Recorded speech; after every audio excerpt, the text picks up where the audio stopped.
नमस्कार, माउन्टेन टेलिभिजनको कार्यक्रम आजको सन्दर्भमा यहाँहरूलाई स्वागत छ। आजको सन्दर्भमा आज हामी कुराकानी गर्दैछौँ र आजको सन्दर्भमा आज हामीले उठान गरेको विषय छ स्थानीय तहको सीमाङ्कनमा देखिएका जटिलताको विषयमा।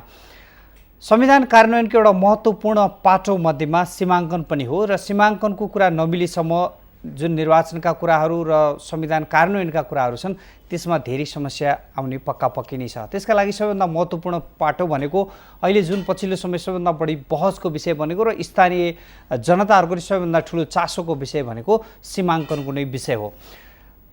विभिन्न पुरानो शैलीमा 5 विकास क्षेत्र र 75 जिल्लाको जुन खालको एउटा संरचना थियो त्यो संरचनामा अब एक खालको परिवर्तन हुँदैछ नयाँ संविधान कार्यान्वयनको सन्दर्भमा।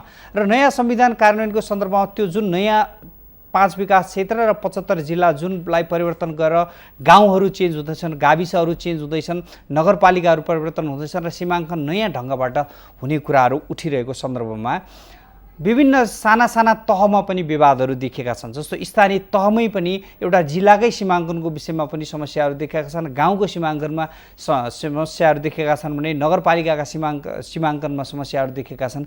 यस्तो खालको जटिलता देखिने स्थिति देखा परेको छ र जुन 7 वटा प्रदेशको जुन संरचना नयाँ संविधान अनुसार जुन बनाउने भनिएको छ त्यसमा पनि समस्याहरू देखिएका छन् र त्यसमा पनि अझै विभिन्न दल, विभिन्न क्षेत्र र समुदायको अझै पनि आपत्ति र समस्या रहेको छ। अब यस्तो खालको अवस्था रहेको बेलामा अब सीमाङ्कनको मुद्दा कसरी अगाडि बढ्छ र यसमा सरोकारवालाहरूको ध्यान कसरी पुगेको छ र कसरी कार्यान्वयन हुन्छ, दलहरूको यसमा भूमिका के छ र दलहरूको धारणा के छ, कसरी यो जटिलतालाई सहज बनाउनका लागि दलहरूले भूमिका खेलिरहेका छन् वा खेल्न सक्छन्, यही सन्दर्भमा हामी कुराकानी र अन्य विषयवस्तुहरू प्रस्तुत गर्दछौँ। र कार्यक्रमको सुरुवातमा हामी यो विषयमा सम्बन्धित रहेर रिपोर्टिङ गरिरहनु भएको, विगत लामो समयदेखि रिपोर्टिङ गरिरहनु भएका र स्थानीय तहमा र विभिन्न राजनीतिक दलहरूको धारणा बुझ्ने प्रयास गरिरहनुभएका हाम्रा सहकर्मी माधव तिवारी हुनुहुन्छ। माधवसँग हामी यो विषयमा र सीमाङ्कनको विषयमा कुराकानी गर्दछौँ। माधव, हजुर, राधेश्याम। जस्तो स्थानीय तहको सीमाङ्कनको विषयमा जुन जटिलताहरू देखिएका छन् त्यो जटिलता चिर्ने सन्दर्भमा दलहरूको धारणा र दलहरूको भूमिकालाई कसरी बुझ्न सकिन्छ? यो स्थानीय तहको सीमाङ्कनका विषयमा जुन खालको जटिलता बढ्दै गएको छ, जुन देखिँदैछ, स्थानीय स्तरमा जनताको लेभलमा जुन खालको समस्या थियो त्योभन्दा बढी चाहिँ राजनीतिक दलहरूले आफ्ना बिचमा पहिलो कुरा त दलहरू बिच नै दलहरू एउटै दलभित्र चाहिँ आन्तरिक रूपमा सीमाङ्कनमा हाम्रो यो हुन्छ भन्ने खालको अडान देखिएको छैन। सबभन्दा ठुलो समस्या नै त्यही छ। र अर्को दल बिचमा, प्रमुख दलहरूको बिचमा पनि एक खालको समझदारी देखिँदैन। पूर्ववर्ती सरकार, तत्कालीन केपी ओली नेतृत्वको सरकारले संविधानमा भएको व्यवस्था अनुसार नयाँ संविधान जारी भएको 6 महिनाभित्र यो स्थानीय तहको सीमाङ्कनका लागि एउटा आयोग बनाउनु पर्ने भन्ने स्पष्ट उल्लेख गरेको थियो। त्यही अन्तर्गत चाहिँ गत चैतमा 2072 चैतमा त्यसको म्याद सकिनुभन्दा केही दिन अगाडि मात्रै त्यो आयोग बनेको छ र त्यो आयोगले काम गरिरहेको छ। आयोगले एक खालको खाका पनि सार्वजनिक गरेको छ र त्यो खाका सार्वजनिक गरिसकेपछि त्यसमा नेपाली काङ्ग्रेस र नेकपा माओवादी केन्द्रले संस्थागत रूपमै त्यसमा विरोध जनाइसकेका छन्। त्यो एकदमै धेरै सङ्ख्यामा चाहिँ स्थानीय तहलाई खुम्च्याउने काम भयो। यसलाई अलिक बढाउनुपर्छ, यो एकदमै कम भयो, 500 चान्चुनको यो सङ्ख्या चाहिँ भन्ने कुराहरू गरिराखेका छन्। यसले गर्दाखेरि अब हिजोदेखि त सरकारको सत्तारूढ दलहरूले आयोगका पदाधिकारीहरूसित बसेर औपचारिक रूपमै छलफल सुरु भएको छ। केही समय यसमा विवाद भए पनि अन्ततः यो छलफलले सायद सकारात्मक निक्लिन्छ भन्ने आशा गर्न सकिन्छ। तर यो केन्द्रमै छलफल गरेर टुङ्ग्याउन खोजियो भने यो चाहिँ देशको लागि एकदम विडम्बना बन्न सक्छ। संघीयता जनताले बुझेको, जनस्तरबाट यसको पनि सुझाव लिएर हाम्रो गाउँठाउँ कहाँ कसरी राख्ने, कसरी पार्ने भन्ने विषयमा चाहिँ हामीले पनि सल्लाह दिन पाउनुपर्छ भन्ने चाहिँ हामीले त्यो रसुवाको केही दिन अगाडिको घटनाबाट नै देखिसकेका छौँ। माधव, जस्तो यसमा संहितामा जनस्तरबाट संहितामा समर्थन रहेको बुझ्न सकिन्छ वा जनताले संहितालाई मन पराए पनि अलि घनीभूत रूपमा छलफल नगरेको भन्ने बुझ्न सकिन्छ? कसरी बुझ्न सकिन्छ यसलाई? संहितालाई यो जनस्तरसम्म खासमा अझै पनि संहितालाई राम्रोसँग बुझाउन सकिएको त छैन। हुन त हाम्रा 30-32 वटा राजनीतिक दलका नेतृत्वमा बसेकै नेतृत्वले नै राम्रोसँग संहितालाई बुझ्न सकेको छैन, जनताले नै अब कसरी बुझ्लान् त्यो आफ्नो ठाउँमा छ। तर कार्यान्वयनको तहमा जाँदाखेरि अब बिस्तारै त्यो बुझ्न बाध्य हुन्छन्। तत्कालको लागि 7 प्रदेश जुन संविधानले नै व्यवस्था गरेको छ, हाम्रो 7 प्रदेशको संरचना, यसैलाई मात्रै संहिता बुझिएको छ धेरै जस्तो रूपमा। र जुन स्थानीय स्तरमा स्थानीय तह बनाइसकेपछि त्यसका त्यो संविधानमा स्पष्ट उल्लेख गरिएका अधिकारहरू छन्, त्यसले धेरैभन्दा धेरै अधिकार दिएको छ स्थानीय तहलाई र त्यसले चाहिँ त्यहाँका जनतालाई समृद्ध बनाउनलाई एउटा राम्रो बाटो खोल्छ। त्यो चाहिँ सत्य छ। र त्यहाँका जनताले खोजेको भनेको फेरि पनि विकेन्द्रीकरण हो। त्यसको लागि अहिले दलहरूले जुन अभ्यास गर्न खोज्दैछन्, फेरि केन्द्रमै बसेर बहस गर्ने, छलफल गर्ने, यो चाहिँ दुर्भाग्यपूर्ण छ। अब यसमा स्थानीय स्तरमा जुन खालको विरोधहरू भएका छन् र केही ठाउँमा जस्तो सानो सानो सीमाङ्कनको विषयलाई लिएर पनि झडपका स्थितिहरू पनि भए भन्दाखेरि स्थानीय स्तरमा बुझाउने क्रममा समस्या भएको कारणले यो समस्या आएको, अथवा जुन खालको पुरानो संरचना छ त्यसै अनुसारै सीमाङ्कन गर्नु पर्यो भन्ने जनताको माग हो। यसलाई कसरी बुझ्ने? राधेश्याम, हामीले यहाँ बुझ्नुपर्ने दुईवटा कुरा छ। राजनीतिक दलहरूको स्वार्थ एकातिर छ, जनताको सुविधा अर्कोतिर छ। यो राजनीतिक दलहरूको स्वार्थ र जनताको सुविधा जुन बिन्दुमा गएर मिल्छ त्यो बेलामा सीमाङ्कनको समस्या सायद नरहला। तर हामीले 71 फागुन चैतमा जुन खालको अवस्था आयो, तत्कालीन प्रधानमन्त्री सुशील कोइराला नेतृत्वको सरकारले केही बढी चाहिँ जनताको चाहिँ दबाब रहने, जनताको चाहिँ बढी सेवा लिने कार्यालयहरू जस्तो मालपोत कार्यालयको चाहिँ शाखा विस्तार गर्दाखेरि जुन खालको स्थिति आयो, बाराको कलैयाबाट चाहिँ सिमारामा चाहिँ एउटा चाहिँ कार्यालयको शाखा मात्रै विस्तार गर्दाखेरि 1 महिनासम्म चाहिँ त्यत्रो आन्दोलन भए, त्यहाँ धेरै मान्छेहरू कुटिए, लखेटिए, आफ्नै गाउँमा चाहिँ असुरक्षित भए। नेताहरूले त्यसमा चाहिँ आफ्नो चाहिँ त्यो क्षेत्रको अनुकूलताका हिसाबमा चाहिँ लडाइँ लडे। त्यहाँ जसरी जनताहरूलाई उचालियो, अर्को ठाउँमा पनि अहिले पनि राजनीतिक दलहरूको बिचमा जुन खालको मत बाजिएको छ, काङ्ग्रेस माओवादी एकातिर, एमाले एकातिर, मधेसी दलहरू अर्कोतिर गरेर जुन खालको अवस्था देखिएको छ, यी दलहरूले नै जनतालाई भिडाउने सम्भावना धेरै देखिन्छ। अब यसमा राजनीतिक दलहरू को बिचमा सहमति भएर जुन सीमाङ्कन हुनुपर्ने हो, अब त्यसमा स्थिति कति सहज देखिन्छ? केही सहज चाहिँ पक्कै हुन्छ। गाउँ स्तरसम्म सबैजसो दलहरूको, प्रमुख दलहरूको चाहिँ संरचना छ। त्यस कारणले गर्दाखेरि त्यो संरचनाले गाउँमा अलिक बढी बोल्ने र आफ्नो स्वार्थ पूर्ति गर्नका लागि पर्ने तिनै दलका नेता कार्यकर्ता हुन्छन्। उनीहरूले त्यहाँ जनताहरूलाई त्यो आफ्नो हिसाबमा उनीहरूलाई बुझाउनको लागि केही पहल अवश्य गर्छन् र उनीहरूसित सुझाव लिएरै सुरुमा यो हामीले अब गर्नुपर्ने खास बहस भनेर चाहिँ अब यो जुन आयोग बन्यो बालानन्द पौडेलको संयोजकत्वमा, जुन आयोगले एक खालको खाका सार्वजनिक गरिसकेको छ।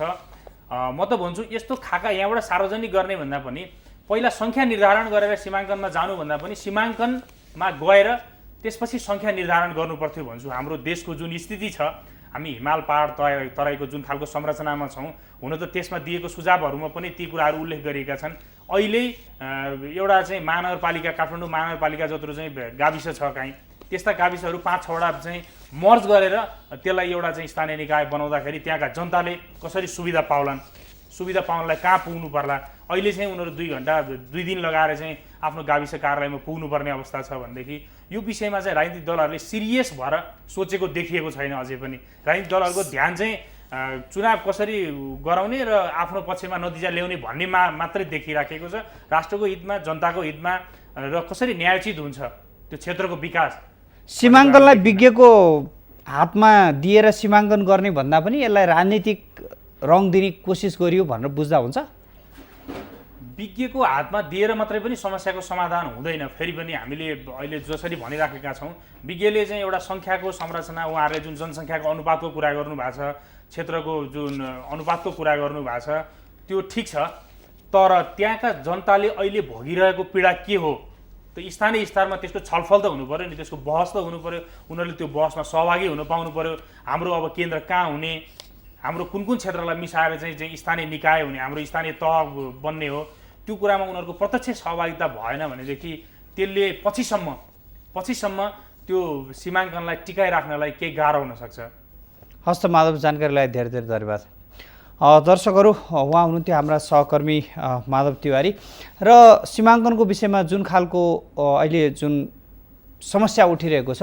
यो समस्याका लागि जुन संहितामा 7वटा प्रदेशका कुराहरू उठिरहेका छन्, नयाँ संविधानमा 7वटा प्रदेशको जुन कुरा उठिरहेको छ, अब यसै सन्दर्भमा हामी आजको सन्दर्भ प्रस्तुत गरेका छौँ र यसमा देखेका जटिलताका बारेमा हामी विज्ञ र सरोकारवालाहरूसँग पनि कुराकानी गर्ने नै छौँ। अहिले एउटा छोटो ब्रेक लिने बेला भएको छ। ब्रेक पछाडि आजको सन्दर्भलाई पुनः जोड्नेछौँ।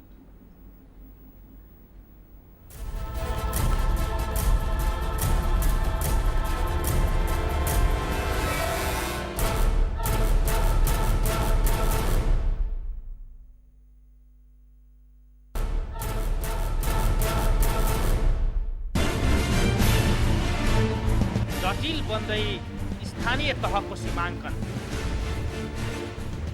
कसरी मिल्ला जनताको सुविधा र दलको स्वार्थ?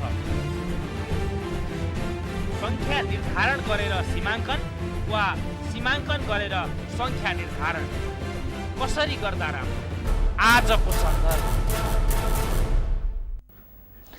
ब्रेकपछि यहाँहरूलाई पुनः कार्यक्रममा स्वागत छ। आजको सन्दर्भमा आज हामी कुराकानी गरिरहेका छौँ सीमाङ्कनको विषयमा र स्थानीय तहको सीमाङ्कनमा जुन खालको जटिलता देखिएको छ त्यो जटिलतामा नेपालका प्रमुख राजनीतिक दलहरूको धारणा के? राजनीतिक दलहरूले यो सीमाङ्कनको विषयलाई कति गम्भीरताका साथ लिएका छन् र यसले आगामी दिनमा निस्कन सक्ने परिणामलाई कसरी लिएको छ र जुन रूपमा जस्तो संहितामा जाने 7वटा प्रदेशका कुरा, त्यसपछि स्थानीय तहका सीमाङ्कनका कुरा, नगरका गाउँ परिषदका कुरा लगायतका यावत विषयवस्तुहरू छन्, तर यसलाई त्यति गम्भीरतापूर्वक रूपमा स्थानीय तहमा पुगेर विचार विमर्श गरेर यसलाई कार्यान्वयन ल्याउनेतर्फ त्यति धेरै भूमिका खेलेको जस्तो स्थिति देखिँदैन। यदि गरिन्थ्यो भने जुन खालका घटनाहरू केही जिल्लाहरूमा केही ठाउँहरूमा भएका छन् पछिल्ला दिनहरूमा, त्यसले पनि यो कुराको सङ्केत गरेको छ। केही दिन अगाडि मात्रै रसुवामा स्थानीय तहको सीमाङ्कनकै विषयमा एउटा छलफल मात्रै हुने क्रममा पनि त्यहाँ स्थानीय जनप्रतिनिधिहरू, स्थानीय प्रतिनिधिहरू, विभिन्न राजनीतिक दलका नेताहरूले पिटाइ खानु परेको अवस्था थियो। एउटा सानो दृष्टान्त मात्रै हो, तर यसका कारणले ठुलो जटिलता आउन सक्ने एउटा सम्भावना देखिएको छ। त्यसैले यसमा राजनीतिक दलहरू गम्भीर हुनु पर्यो र कुन रूपमा सीमाङ्कन गर्दाखेरि ठिक हुन्छ र कसरी गर्दा ठिक हुन्छ, जनसङ्ख्या र सीमाङ्कनको विषयलाई कसरी अगाडि बढाउने भन्ने विषयमा राजनीतिक दलहरूको धारणा नै सबैभन्दा महत्त्वपूर्ण पाटो हो र राजनीतिक दलहरूको भूमिका नै सबैभन्दा महत्त्वपूर्ण पाटो हो। आज हामी यही सन्दर्भमा कुराकानी गर्दैछौँ र कुराकानी गर्नका लागि हामीसँग स्टुडियोमा 3जना अतिथिहरू हुनुहुन्छ। उहाँहरू हुनुहुन्छ नेकपा एमालेका सांसद युवराज सुनवार, त्यस्तै नेपाली काङ्ग्रेसका सांसद प्रकाश पौडेल र थरुहट तराई पार्टी नेपालका सांसद गोपाल दैत। यहाँहरू 3जनालाई कार्यक्रममा स्वागत छ। अब मैले प्रकाशजीबाट कुरा सुरु गरेँ। अब यो सीमाङ्कनको विषय यति जटिल विषय छ भनेर तपाईँहरूले पनि मानिरहनु भएको छ। यो विषयमा तपाईँहरूको पार्टीले यसलाई कति गम्भीरताका साथ लिएको छ भन्ने हामीले मान्ने?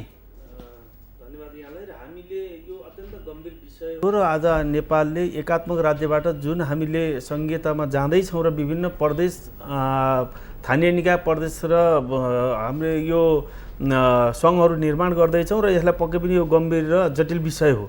तर यो विषयलाई कम आकलन गरियो, किनभने बालानन्दजीको जुन एउटा आयोग बन्यो सीमाङ्कन, यसलाई सहज गराउने गरी जुन आयोग बनाइएको छ, त्यो आयोगबाट हुने गतिविधि र काम कारबाहीहरू निर्वाचित सांसदहरूले कुनै कुरा पनि थाहा पाउन सकेनन् र लोकल लेभलका राजनीतिक पार्टी, जिल्ला स्तरका राजनीतिक पार्टी र नेता र त्यहाँ नागरिक समाजले पनि कुरा थाहा पाउन सकेन। एकैपटक यहाँहरूले एउटा आयोगले सीमाङ्कन र त्यो तोकेको सङ्ख्याको आधारमा जुन जिल्लामा पठाउनु हो, यसले गर्दा यसलाई अझ झन् जटिल बनायो। किनभने यसलाई पहिले हामी संविधान बनाएको छौँ, यसलाई कार्यान्वयन गर्न जटिल छ, जटिलता छ। हुँदै गर्दाखेरि पनि अझ यसका पुनर्संरचनाका कार्यहरू स्थानीय निकायदेखि प्रदेशहरूका सीमाङ्कन लगायत जटिल छन्। यिनको बारेमा विस्तृत छलफल गरेर राजनीतिक रूपमा नेतृत्व तहमा, उच्च तहमादेखि लिएर शीर्ष तहमादेखि यसको छलफल गरेर यसको ढाँचा र यसका आधारहरू तयार गरेर अनि आयोगले आफ्ना कामहरू अगाडि बढाएको भए धेरै सहज हुने थियो।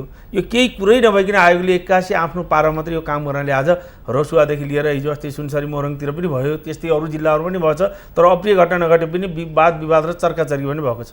जनताको चाहना छ। आज हाम्रो सोचाइ हो कि पहिला पाएको उनीहरूले पाएको सुविधाभन्दा कम नहुने गरी अझ घर दैलोमा सुविधा पुर्याउने गरी त्यसैको लागि भनेर त तपाईहरुलाई जनप्रतिनिधि बनाएर पठाएको त बनाएको छ। तपाईहरुले गर्नु पर्यो नि त्यो कुरा। बनाएको छ त, त्यो प्रतिनिधि बनाएको आयोगले प्रतिनिधिहरूलाई सोधनी पुछनी गरेको भएन, प्रतिनिधिले दिने। अहिलेसम्म त निर्देशिकासम्म पाएको छैन, सांसदहरूले पाउनुपर्ने निर्देशिका जुन थियो त अहिलेसम्म पाएको छैन। किनभने आफ्नो पाराले काम गरेर जिल्लामा पठाएको छ, जिल्लाबाट पनि त्यसलाई सोधनी पुछनी भएको छैन भनेपछि जनप्रतिनिधिहरूलाई नेपाली काङ्ग्रेसको त्यही भएर पनि अहिले धारणा छ हामीले त्यो थोरै जनप्रतिनिधि बाइपासै छ अहिले यसमा। किनभने आज सांसदको सङ्ख्या हामीले सङ्घ प्रदेशबाट गर्दै आउँदाखेरि 600-700 पुग्छ, हामीले समानुपातिक 40% गर्दै 165 अनि 75 अनि त्यसपछि गएर प्रदेशबाट दुईजना आधारले 330-35 गर्दा 700 पुग्छ। आज गाउँपालिकाको प्रतिनिधि जम्मा 567 हुन्छ त्यहाँको प्रमुख। सांसदभन्दा पनि स्थानीय निकायको कम सङ्ख्या हुनु त्यो हामीले सोचेअनुसार सुविधा र गाउँको बस्ती पुर्याउन सक्दैनौँ। त्यसैले पनि यसको सङ्ख्या कम भएको छ र यसको सङ्ख्या बढाउनु पर्छ भने उच्च तहमा समेत राजनीतिक दलको उच्च तहमा हिजो पनि सरकारबाट पनि छलफल भयो। सरकार र राजनीतिक पार्टीका सरकार सम्बन्ध पार्टीका नेताहरूका बिचमा पनि छलफल भएको छ र यसलाई पुनर्संयोजन गरेर सरसल्लाह र सहयोगबाट फेरि सबै दलको सल्लाहबाट पनि यसको सङ्ख्या वृद्धि गरेर विगतको भन्दा अझ झन् सुविधा दिनुपर्ने ठाउँमा झन् हामीले त हेऱ्यौँ। हामी फेरि कस्तो लाग्यो भने गरौँला। जस्तो यो एघराजी तपाईँको पार्टी कति गम्भीर छ संहिता र सीमाङ्कनको विषयमा, विशेष गरेर सीमाङ्कनको? जनतालाई अधिकार दिने कुरामा नेकपा एमाले सधैँ गम्भीर छ र यसमा झन् तर गम्भीर रूपमा छलफल भइरहेको भन्ने हामीले आवाज गर्न पाएनौँ क्या। गम्भीर छ। म जोड्न चाहन्छु, पहिलो कुरा त प्रकाशजीले कुरा उठाउनु भयो, तपाईँले पनि भनिरहनु भएको छ कि यो हामी राज्य पुनर्संरचनाको चरणमा जाँदैछौँ। यो सामान्य कुरा होइन र यो अत्यन्तै गम्भीर कुरा हो र यो एउटा भइरहेको व्यवस्थाबाट भइरहेको संरचनाबाट हामी अर्को संरचनामा जाँदैछौँ। त्यस कारणले सिङ्गो देश यस बहसमा उत्रनु पर्दछ, उत्रिरहेको छ। यसलाई म जे जस्ता प्रतिक्रियाहरू व्यक्त भइरहेका छन् यसलाई एउटा व्यवस्थाबाट अर्को व्यवस्थामा, एउटा संरचनाबाट अर्को संरचनामा जाने कुरा एउटा मुद्दा हो र अत्यन्तै सबैले यसलाई गम्भीरतापूर्वक हेरिरहेको विषय भएकोले जुन खालका प्रतिक्रियाहरू आइरहेका छन् यसलाई म स्वाभाविक ठान्छु। किनभने एउटा व्यवस्थाबाट अर्को व्यवस्थामा, एउटा संरचनाबाट अर्को संरचनामा जाँदा यस्ता प्रतिक्रियाहरू स्वाभाविक हुन्।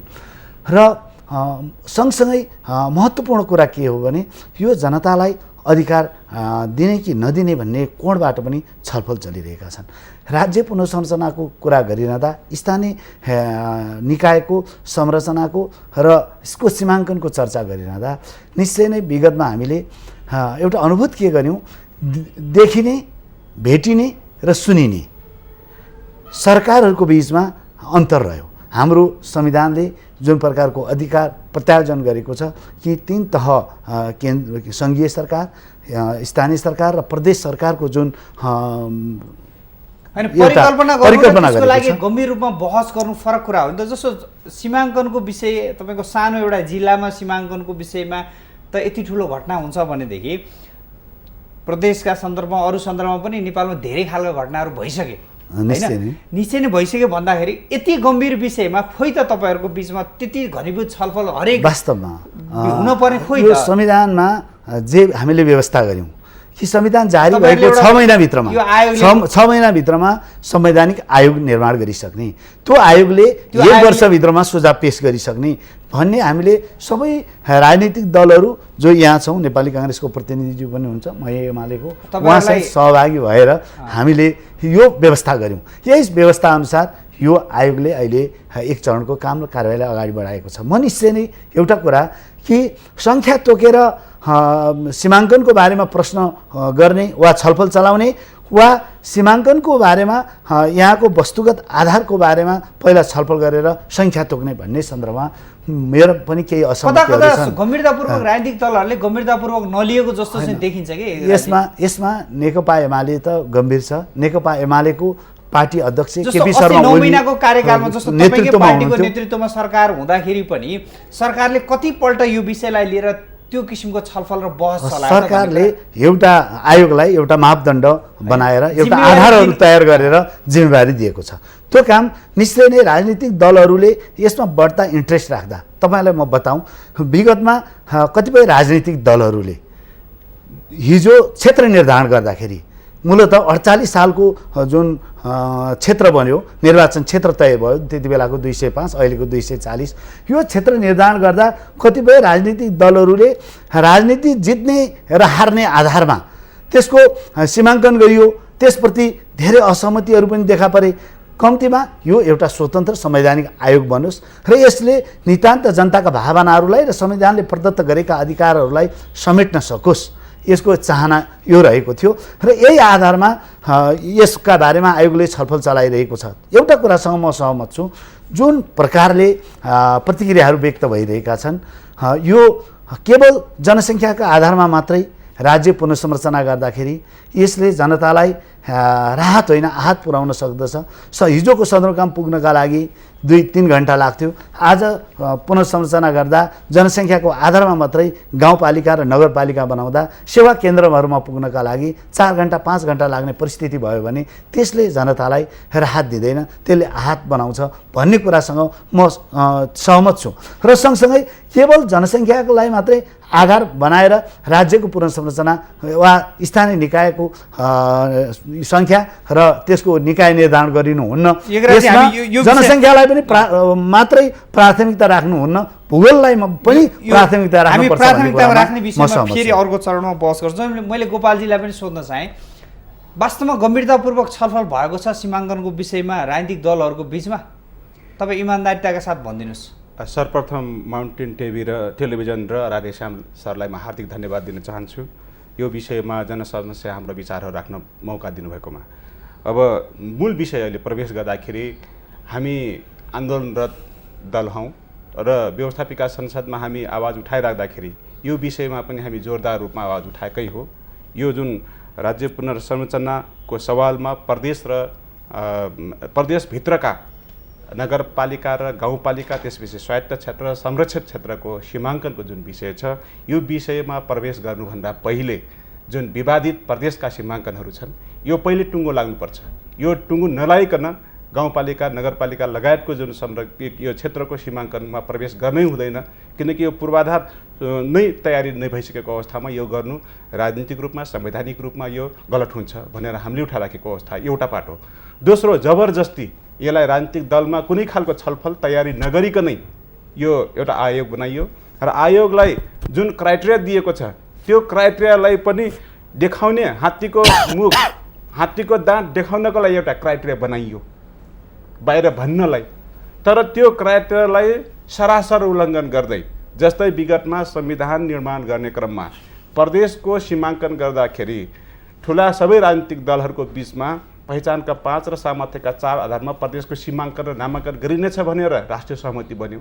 काङ्ग्रेस एमाले माओवादी बिच 16 बुँदे सहमति पनि भयो, 12 बुँदे पनि भयो, त्यो सबै कुरा थियो, त्यसलाई उल्लङ्घन गरियो। त्यस्तै गरेर अहिले यो गाउँपालिका र नगरपालिकाको सीमाङ्कनको सवालमा जातीय सघनता, भाषिक सघनता, भौगोलिक निरन्तरतालाई ध्यानमा राखेर गाउँपालिका नगरपालिकाको सीमाङ्कन गरिनेछ भनेर आधार तयार पारेको छ। तर ठिक यसको उल्टो, जो उत्पीडनमा पारिएका भाषिक समुदाय, जातिक समुदाय छन् त्यसलाई जान टुक्रा टुक्रा पार्ने गरी शासक जाति वर्ग, कथित शासक जाति वर्गहरूलाई फेरि बहुमतमा पार्ने गरी नगरपालिकाका वडाहरू, नगरपालिका, गाउँपालिका बनाउने र त्यसमा पनि सङ्ख्या निर्धारण गर्दाखेरि कस्तो हुन्छ भन्दाखेरि राम्रो प्रशासनिक संयन्त्र चल्नको लागि पिरामिड आकारमा हुनु पर्थ्यो।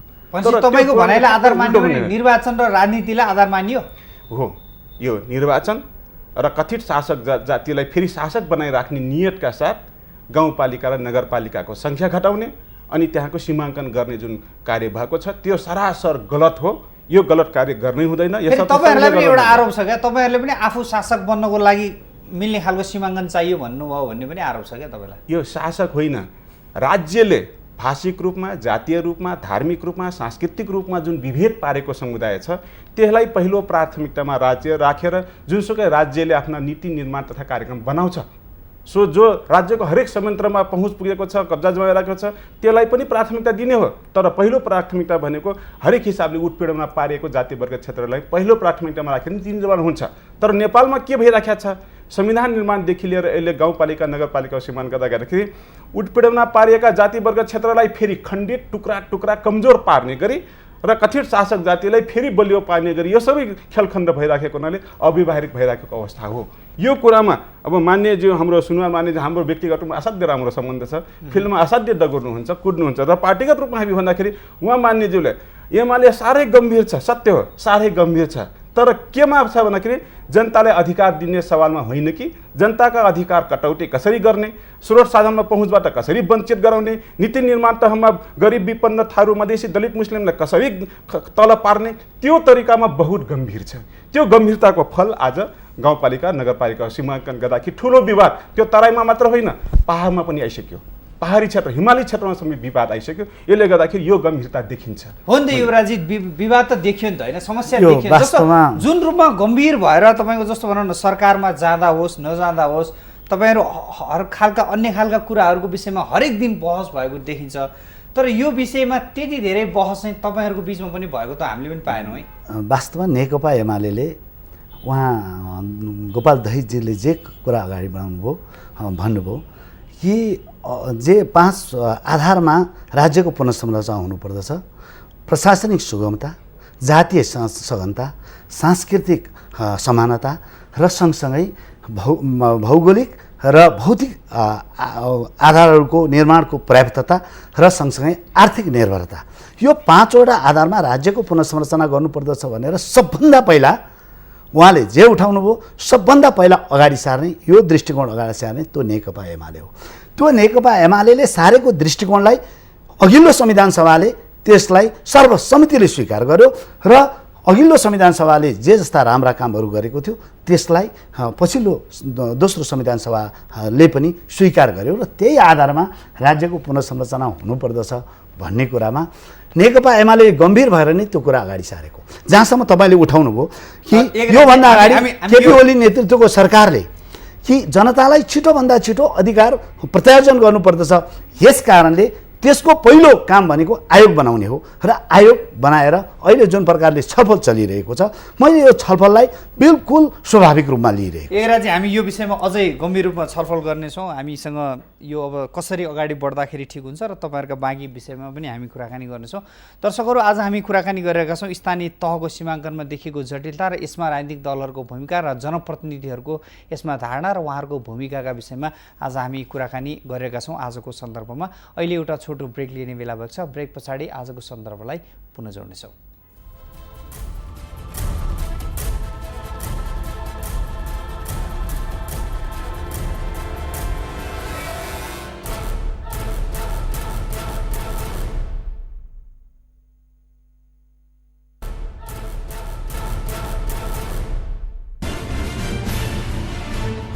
जटिल बन्दै स्थानीय तहको सीमाङ्कन कसरी मिल्ला जनताको सुविधा र दलको स्वार्थ, सङ्ख्या निर्धारण गरेर सीमाङ्कन वा सीमाङ्कन गरेर सङ्ख्या निर्धारण कसरी गर्दा राम्रो, आजको सन्दर्भ।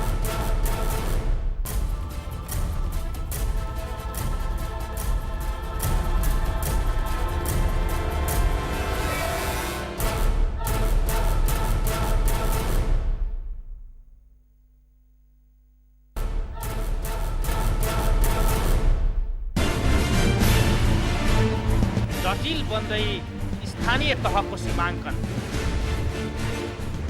कसरी मिल्ला जनताको सुविधा र दलको स्वार्थ, सङ्ख्या निर्धारण गरेर सीमाङ्कन वा सीमाङ्कन गरेर सङ्ख्या निर्धारण कसरी गर्दा राम्रो, आजको सन्दर्भ। ब्रेकपछि यहाँहरूलाई पुनः कार्यक्रममा स्वागत छ। आजको सन्दर्भमा आज हामी कुराकानी गरिरहेका छौँ स्थानीय तहको सीमाङ्कनमा देखिएका जटिलता र यसमा राजनीतिक दलहरूको भूमिकाका विषयमा। जुन घनीभूत रूपमा दलहरूको बिचमा छलफल हुनुपर्थ्यो सीमाङ्कनको विषयमा, त्यो रूपमा स्थानीय तहसम्म पुगेर छलफल हुन सकेको छैन र त्यो छलफल नहुँदाखेरि र एउटा आयोगलाई मात्र जिम्मा लगाउँदाखेरि धेरै खालका समस्याहरू आए भन्ने खालका कुराहरू उठिरहेका छन्। आज हामी यही सन्दर्भमा कुराकानी गरिरहेका छौँ र हामीसँग तीनजना अतिथिहरू हुनुहुन्छ। म एकचोटि फेरि तीनजना अतिथिको परिचय गराउन चाहन्छु। नेकपा एमालेका सांसद इगराज सुनवार, त्यस्तै नेपाली काङ्ग्रेसका सांसद प्रकाश पौडेल र थरुहट तराई पार्टीका सांसद गोपाल दैत हुनुहुन्छ। अब मैले इगराजीबाटै अब कुराकानीको सुरुवात र निरन्तरता गर्न चाहेँ। अघि तपाईँले गोपाल दैतजीको कुरा जस्तो दलहरूको बिचमा जुन खालले घनीभूत रूपमा यति यसलाई जटिल चाहिँ भन्ने, यो गम्भीर विषय हो चाहिँ भन्ने, तर यसलाई त्यति गम्भीरतापूर्वक छलफल र बहसको विषय बनाएको जस्तो आभास नभएको भनेर त्यो कुरा उहाँले गोपालजीले पनि स्वीकार गर्नुभयो। तपाईँहरू चाहिँ यसलाई मान्न तयार भइरहनु भएको स्थिति छैन? मैले अगाडि भने कि राज्य पुनर्संरचनाको सन्दर्भमा जे दृष्टिकोण प्रारम्भमा नेकपा एमालेले अगाडि सार्यो त्यो गम्भीर भएर नै हो। हामी एउटा व्यवस्थाबाट अर्को व्यवस्था जाँदैछौँ, हामी एउटा संरचनाबाट अर्को संरचनामा जाँदै हुनाले यसमा यो कन्सेप्ट उपयुक्त हुन्छ भनेर यो राज्य पुनर्संरचनाका 5वटा आधारहरू प्रारम्भमा एमालेले अगाडि सार्यो। म यहाँहरूलाई आग्रह गर्न चाहन्छु कि यति बेला बहस छलफल चलाइरहँदा, स्थानीय निकायको तहको पुनर्संरचनाको बारेमा छलफल चलाइरहँदा कि हामीसँग 2वटा विकल्पहरू छन्। एउटा अहिलेको एज इट इज अवस्थालाई करिब 4000 को सङ्ख्यामा हाम्रा स्थानीय निकायहरू छन्। अहिले महानगरपालिका, नगरपालिका र गाविसहरू गरेर 4000 को सङ्ख्यामा छन्। हामीले के भन्यौँ भने यो राज्य पुनर्संरचना यो गर्दा यो अहिलेको ढाँचा यथावत राखिनुहुन्न। हामी सबै यसमा सहमति छौँ, हाम्रो सहमति यसमा छ। दोस्रो, अब त्यसो हुँदा कि हामीले के भन्यौँ भने अहिलेसम्म देखिने, भेटिने र सुनिने सरकार नेपालको एउटा सरकारहरूको चरित्र रहे। हिजो जो भेटिन्थ्यो सरकारका रूपमा, स्थानीय प्रतिनिधिका रूपमा, गाविस अध्यक्ष भन्नुहोस् वा प्रधान पञ्च भन्नुहोस् वा जिल्ला विकास समितिको सभापति भन्नुहोस् वा वडा अध्यक्ष, जो भेटिन्थ्यो त्योसँग अधिकार थिएन। जो सुनिन्थ्यो त्योसँग मात्रै अधिकार थियो, ऊ भेटिँदैन थियो, ऊ देखिँदैन थियो। हामीले के कुरा अगाडि बढाइरहेका छौँ भने अब भेटिने, देखिने र सुनिने सबै कुरा सुन्नुहोस् पनि, त्योसँग भेटिने जनप्रतिनिधिसँग अधिकार पनि होस्। त्यो नाम मात्रको जनप्रतिनिधिले अब काम भएन, स्थानीय तहले काम भएन, त्यस कारणले स्थानीय सरकारलाई बलियो बनाउनु पर्दछ भनेर हामीले 22वटा अधिकारहरू नेपालको संविधान 2073 मा व्यवस्था गरेर त्यो सम्पूर्ण अधिकार अहिले जिल्ला प्रशासनले प्रयोग गर्ने अधिकार, जिल्ला विकास समितिले प्रयोग गर्ने अधिकार सम्पूर्ण स्थानीय निकायलाई, स्थानीय तहलाई, स्थानीय सरकारलाई हामीले सुम्प्यौँ। त्यो परिकल्पनाका साथ यो राज्यको पुनर्संरचना हुनुपर्दछ भनेर हामीले भनिरहेका छौँ। यसो भनिरहेको बेला कि अहिलेको 4000 गाविसको वा स्थानीय निकायको संरचनालाई ठिक छ भनेर भन्नु पर्यो, होइन भने त्यो तहमा अधिकार दिँदा त्यस अनुसारको संरचना निर्माण गर्ने सन्दर्भमा जुटिरहँदा त्यसमा आएका प्रतिक्रियाहरूलाई मैले स्वाभाविक रूपमा ठानेको छु। त्यसै भएर अहिले अधिकार दिने सन्दर्भमा छिटोभन्दा छिटो स्थानीय तहको निर्वाचन हुनुपर्दछ भन्ने कुरामा एमालेको जोड छ। यसकै आधारमा यो आयोगले वायुपङ्खी घोडाको गतिमा अगाडि बढेर जनताको राय लिएर, तपाईँले भने जस्तो दलहरूको राय लिएर यसमा निष्कर्षमा पुग्नुपर्दछ भन्ने अर्थमा संवैधानिक व्यवस्था बमोजिम विगतको सरकारले यो आयोग गठन गरेको हो र यसमा छलफल चलाउँदाखेरि स्वाभाविक रूपमा केही कुराहरू जुन आधारहरू अगाडि बढाइएको छ त्यो आधारहरूमा आयोगले केही कमजोरीहरू गरेको छ भन्ने कुरामा म पनि सहमत छु। जुन रूपमा दलहरूको बिचमा छलफल चलाउने, जनप्रतिनिधिहरूको बिचमा छलफल चलाएर एउटा त्यो आउटपुट लिने कुरामा उसैका लागि ती एउटा महत्त्वपूर्ण आधारहरू हुन्थे, त्यस कुरामा आयोग अलिकति चुकेको छ। नत्र भए यो काम अगाडि बढाउने कुरामा कसैको विमति हुनुपर्दछ भन्ने मलाई लाग्दैन। तपाईँहरूले अहिले जस्तो जुन खालले संरचनाको कुरा सोचिरहनु भएको छ र जुन खालको मर्जरका कुराहरू भइरहेछन्, समायोजनका कुराहरू छन्, कुनै गाउँ कता सार्ने, कुनै जिल्ला कता सार्ने, होइन, जुन खालका कुराहरू सीमाङ्कनमा उठिरहेका छन्। तपाईँहरूले याद गर्नुभएको छ केही वर्ष अगाडि बारामा एउटा सेवा केन्द्र सार्ने विषयमा भएको घटनालाई याद गरिरहनु भएको छ कि निश्चय नै कति ठुलो सेवा समस्या केन्द्रहरू, इलाका प्रशासनहरू र यहाँ कतिपय सन्दर्भमा जिल्ला सदरमुकाम सार्ने सन्दर्भमा ठुल्ठुला झडपहरू भएको छ, मानवीय भौतिक क्षतिहरू भएका छन्।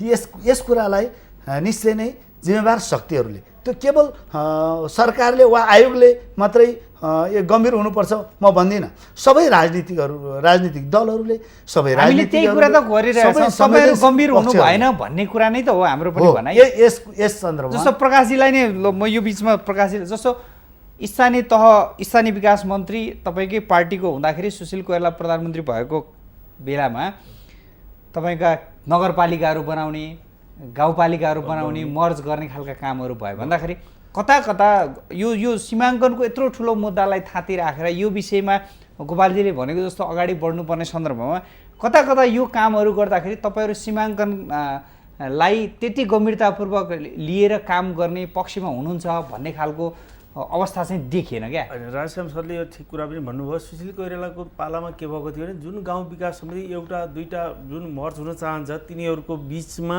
दुईटा गाउँ विकास जोडिन्छ 50 लाख, तीनटा जोडिन्छ 1 करोड, चारवटा जोडिन्छ 1.5 करोड। यसरी पैसा पनि दिने गरी सहज रूपमा जुन गाउँपालिका गाउँ विकास समितिले एक आपसमा जोडिएर आफ्ना सेवा सुविधालाई सहज बनाउन चाहन्छ भने तिनीहरू मर्ज गर्नका लागि भनेर सरकारले खोलेको हो नि त। त्यो बेला मान्छेहरू कति नगरपालिकाहरू बने, धेरै बने नि नगरपालिका, त 200 250 भयो नगरपालिकाहरू बने, तर गाउँपालिका गाउँ विकास समिति मर्ज भएन। नभए पनि अब यो अवस्था अहिले भनेको के हो भने गत असोज 3 गते पछि नै अब यो सरकार 25 गते भएपछि सरकार आयो। सरकार आइसकेपछि यो सरकारले अगाडि बढाउने कुराहरूमा के भइदियो भने विज्ञको मातहतमा उहाँहरूले आयोग बनाएर त पठाउनु भयो, तर आयोगमा कस्तो भयो भने नेपालको नक्सा हेर्दाखेरि त समय देखिन्छ त, त्यहाँ खोला पनि देखिँदैन, त्यहाँ वनजङ्गल पनि छैन, पहाड पनि छैन, चट्टान पनि छैनन्, घुमाउ र बाटाहरू पनि छैन नि त, त्यहाँ त समय छ। त्यो त आयोगले के गर्छ भने आज जुन पनि आयोगहरू बनाउँछ यिनीहरू काठमाडौँमा बसेर अरू गुगलमा हेरेर भूगोलको सर्वे गरिराखेका हुन्छ। अहिले हामीले हेऱ्यौँ विकास निर्माणदेखि लिएर अहिलेको आयोगको काम पनि। तर के भएको छ भने जिल्ला सदरमुकाममा गएको छ, साँच्चै भन्दा जिल्ला सदरमुकामबाट एउटा गाउँ विकास समितिमा एउटा जिल्लाको छेउमा जान 7 दिन 5 दिन 4 दिन हिँड्न पर्ने अवस्था छ। एउटै गाउँ विकास समितिमा 9 दिन हिँड्न पर्ने गाउँ विकास समिति छ भने विज्ञहरू काठमाडौँमा बसेर मात्रै त्यो तपाईँहरू जनप्रतिनिधिहरू, तपाईँहरू जिम्मेवार मान्छेले यसरी गुनासो गरिरहनु भएको छ, स्थानीयले के गर्ने? हाम्रो भनाइ यही हो। अहिले हाम्रो केपी ओलीजीको सरकारको नेतृत्वमा बनेको सरकारले आयोग बनायो, फाउन्डसम्मको म्याद दियो, स्थानीय निकायको निर्वाचन मुसिरमा गर्ने भन्यो। यसले गर्दा ल्यायो त विवाद, किनभने आयोगको समय कार्यवधि र अनि स्थानीय निकायको निर्वाचनलाई अगाडि लाने वातावरण बनाउँदा सबै दलसँग सहमति एउटा छलफल गरेर कमसेकम त्यसलाई अगाडि बढाइदिएको भए धेरै सहज हुन्थ्यो। आज भन्छ एमाले मुसिरा बनाउने भनेको स्थानीय निकायको निर्वाचन नगराउने गरी अरू दलले यस्तो साँगड गर्यो भनेर एकातिर भन्ने, तर आयोगको म्याद फाउन्डसम्म दिने अनि कसरी त्यहाँ स्थानीय निकायको निर्वाचन र यी संरचनाहरू तयार गर्न सकिन्छ। त्यसैले हाम्रो भनाइ के हो भने केन्द्रीय तहमा नि छलफल हुनु पर्थ्यो, राजनीतिक दलको शीर्ष तहदेखि जिल्ला तहसम्म पनि यसलाई छलफलमा ल्याएर कमसेकम सङ्ख्या कतिसम्म बनाउन सकिन्छ भनेर अहिले हामी अघि नै हाम्रो मान्यजीले भन्नुभयो, सुनवारजीले, त्यसै गरी जनतालाई पहिला हामीले दिन कति सक्यौँ सुविधा, आज नसकेका कारणले त यो आज हामीले यो सङ्घीयतामा आज राज्य जान पर्यो, केन्द्रीकृतबाट विकेन्द्रीकृतमा हामी जान पर्यो, यो हाम्रो केन्द्रीकृत राज्यबाट सुविधा पुर्याउने। आज 13वटा गाउँ विकास समिति जोडेर अनि एउटा गाउँपालिका बनाएर त्यहाँ सुविधा दिन सकिन्छ। आज मनाङमा 3टा गाउँ विकास समिति गाउँपालिका, मुस्ताङमा 3टा, रसुवामा 3टा, कि आज 3टा गाउँ विकास समिति र त्यसको जनसङ्ख्या 15,000 20,000 पुर्याउन सकिन्छ हिमाली क्षेत्रमा अत्यन्त अवैज्ञानिक तरिकाले। जुन गाउँपालिकाका सङ्ख्या बढीमा 13 र घटीमा 3 तोकिएको छ,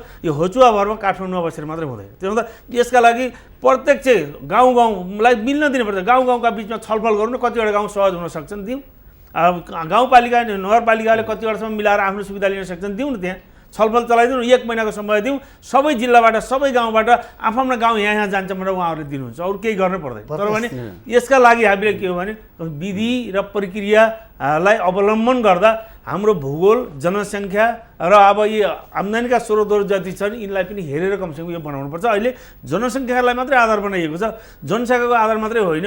आज एउटा गाउँपालिकामा 50,000 नगरपालिकामा हुने एउटा सांसद चुनिँदा कति मतदाता हुने भयो? एउटा वडा गाउँपालिकाको 2टा वडा एउटा निर्वाचन क्षेत्र बन्दैछ, हजुरलाई थाहा छ। त्यो कारणले गाउँपालिकाको सङ्ख्या 565 स्थानीय निकायको अरू सांसदहरू पढ्दैछ माथिको मैले अगाडि नै भने हुन त हो नि प्रकाशजीले भनेकै कुरालाई जस्तो हो भने तपाईँहरू स्थानीय निकायको निर्वाचन गर्ने भनेर एकतिर भनिरहनु भएको छ, आयोगको म्याद फागुनसम्म, जस्तो भन्दा कता कता तपाईँहरू कन्फ्युजिङ कुरा गरेर जनतालाई अल्मल्याउने काम चाहिँ गरिरहनु भएको छ भन्ने जस्तो राजनीतिक दलहरूको त्यो कुरा गराइबाट त्यो चिज चाहिँ प्रष्ट हुन्छ क्या। अब अरू राजनीतिक दलको म भन्न चाहन्न, उहाँहरूले बताउनुहुन्छ, तर नेकपा एमालेको सुस्पष्ट विचार छ। के विचार हो भने स्थानीय निकायको निर्वाचन नभएको आज 19 वर्ष भयो। तर त्यसको लागि त 19 वर्ष भयो। यो आयोगले चैत्रसम्मको म्याद पाएको छ, यसमा विवाद छैन।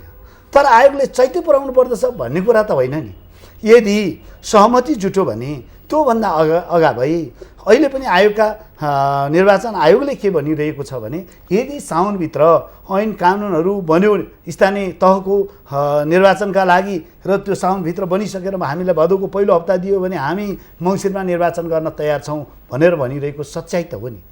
यस कुराको सन्दर्भमा हिजो हामी के भयौँ भने यही कुरालाई आधार मानेर हिजो संविधान जारी गर्दा असोज 3 गते जुन राजनीतिक शक्तिहरू संविधान जारी गर्ने पक्षधरका रूपमा उपस्थित थिए, नेपाली कङ्ग्रेस, माओवादी केन्द्र र नेकपा एमाले लगायतका महत्त्वपूर्ण शक्तिहरू जो संविधान जारी गर्न एक ठाउँमा उभिए, ती शक्तिहरू संविधान कार्यान्वयनका लागि एक ठाउँमा हुनुपर्दछ भनेर हामीले भन्यौँ। त्यसका आधारमा छिटोभन्दा छिटो यो संविधान कार्यान्वयन गर्नका लागि आवश्यक पर्ने कानुनहरू ऐनहरू बनाएर अगाडि बढौँ। जनताको चाहना आज 19 वर्ष हामी लोकतान्त्रिक गणतन्त्रका नागरिकहरू जसले लोकतन्त्रका लागि रगत बगायो, हाम्रा योद्धाहरूले रगत बगाए, त्यो ठाउँका जनताले आफ्नो प्रतिनिधि छान्न नसकेको आज 19 वर्ष भयो। हिजो 19 वर्षको छँदा भोट हालेको नागरिक आज 38 वर्ष भयो र हिजो यो 19 वर्ष अगाडि जन्मिएको नागरिक आज चाहिँ 19 वर्ष भयो। तर तपाईँले जस्तो युवराजीकै कुराबाटै म तपाईँलाई पनि जोडेर प्रश्न जस्तो राजनीतिक दलहरूले जस्तो स्थानीय तहमा सीमाङ्कनको विषय हामी संहितामा जाने भनेर एकातिर कुरा उठाइरहने र त्यो जुन आयोगका कुराहरू एकातर्फ छन् भने अर्कोतर्फ चाहिँ तपाईँको स्थानीय तहको निर्वाचन गर्ने भनेर तयारी गर्ने, फेरि निर्वाचन हुन्छ भन्ने हरेक राजनीतिक दलले तपाईँको सरकार पछि बनेका सरकारहरू पछि नै तपाईँको स्थानीय तहको निर्वाचनका कुराहरू पनि उठ्यो भन्दाखेरि यो जनतालाई झुक्याउने बाहेक केही अर्को काम हो र? हामी पहिलेदेखि एकदम सुस्पष्ट रूपमा सचेत गरेर राखेका छौँ। यो जति कार्यक्रम आयो नेकपा माओवादी र एमाले सहितको सरकारले त्यो बेलामा 3 तहको सङ्घ, प्रदेश र स्थानीय निकाय तहको चुनावी खाकाहरू लिएर आउनुभयो। त्यहीमा हामीले अब्जेक्सन जनाएका थियौँ। तपाईँहरूले जुन तालिका ल्याउनुभयो यो ल्याउने प्रक्रिया गलत थियो। किन भन्दाखेरि नेपालमा भएको सबै राजनीतिक दलको सहमति चाहिन्छ। 2टा राजनीतिक दल, सत्तामा रहेको राजनीतिक दलले आफू खुसी लागेको कार्यसूची निर्वाचनको तालिका कार्यान्वयन हुनै सक्दैन। एउटा विधि नै फरक गलत भयो। दोस्रो कुरो, अझ आन्दोलनरत पक्षले उठाइराखेका माग मुद्दा छन्। दोस्रो कुरो, तेस्रो कुरो हामीले एकदम गहन महत्त्वपूर्ण विषय के भेट्यौँ भन्दाखेरि पब्लिकलाई एउटा कार्ड फालिदिने ल राज्यले सरकारले चाहिँ गराउन चाहेको हो, गराउन तत्पर छ भनेर एउटा भ्रमको कार्यतालिका फालिदिने। तर भित्री रूपमा हामीले के पायौँ भन्दाखेरि 2-3 राजनीतिक दल जो छन् तिनी दलहरू व्यवस्थापिका संसदमा सांसदले बोल्नु पनि भयो।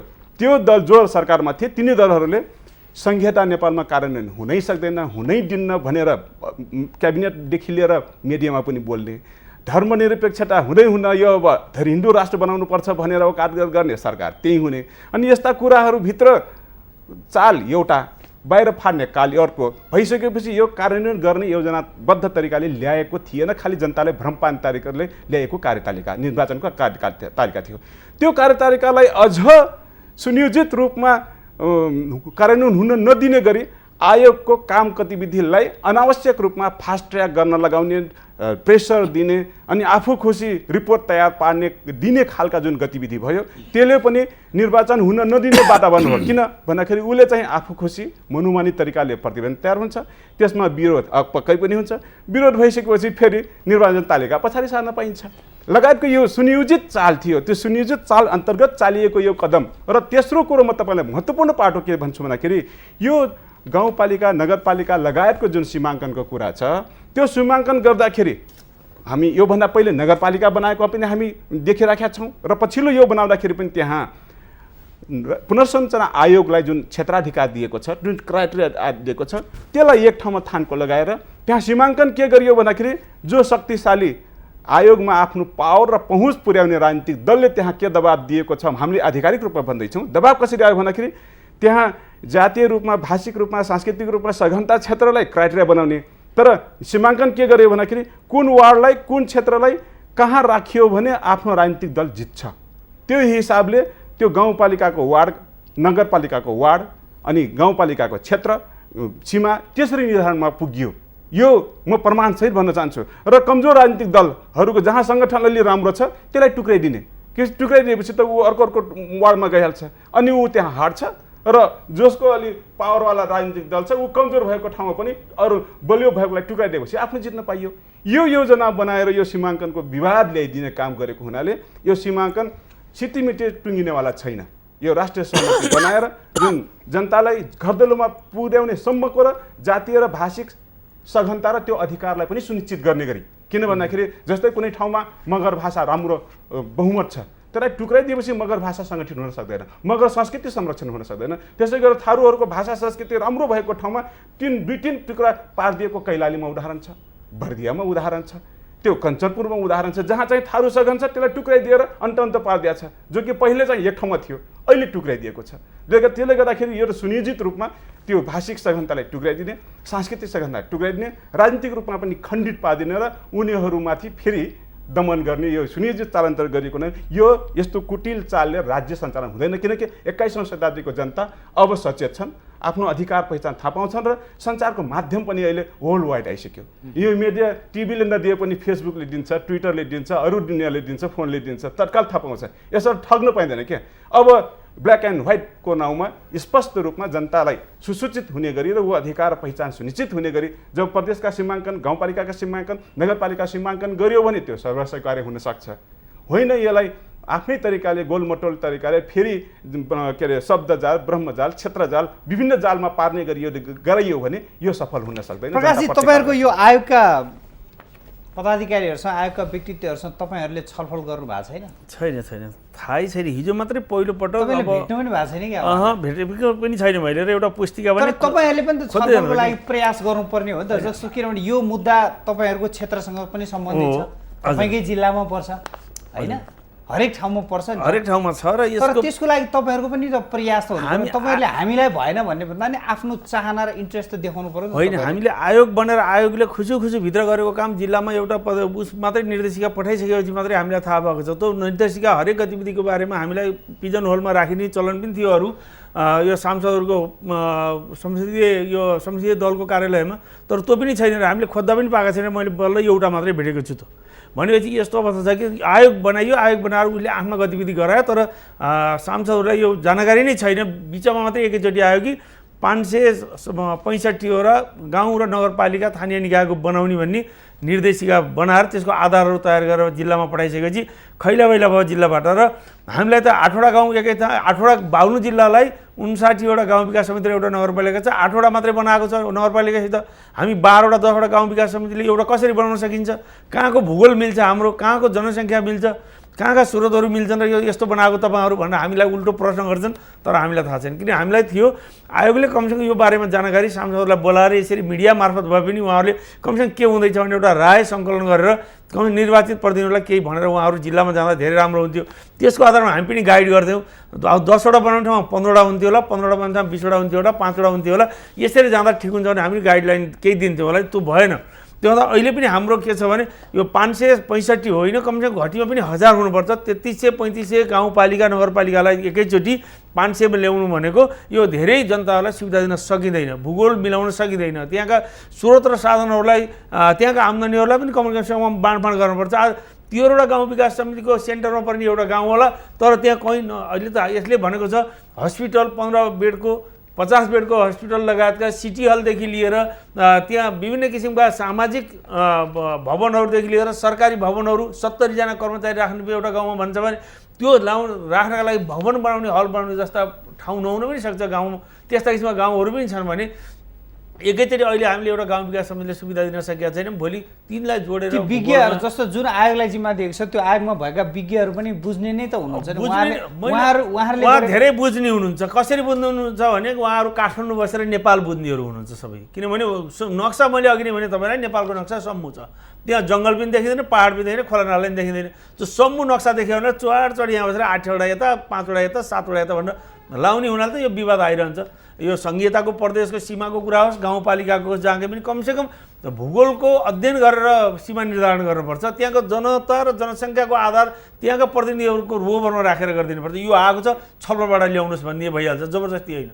त्यहाँ गएर तपाईँको बाहुन जिल्लामा कतिवटा गाउँपालिका बनाउन लायक छ तपाईँहरू भन्नुहोस्, छोडिदिनुहोस् न 15 दिनको त्यहाँ समय। तपाईँले ल्याउनुहुन्छ, तपाईँले भेट्नुभयो आयोगका पदाधिकारीहरू? म सम्मिलित राज्य व्यवस्था समितिको बैठकमै बोलाएर उहाँहरूसँग यसबारेमा अन्तर्क्रिया भएको थियो र स्वाभाविक रूपमा त्यहाँ पनि प्रतिक्रियाहरू आएका थिए। उहाँहरूले यो अहिलेको मापदण्ड यो बहस छलफलका लागि हामीले अगाडि बढाएका छौँ, तपाईँहरूको राय पनि आओस्, हामी सबै तह र तबकाका समुदाय संस्था पार्टीहरू सबैको राय लिँदैछौँ।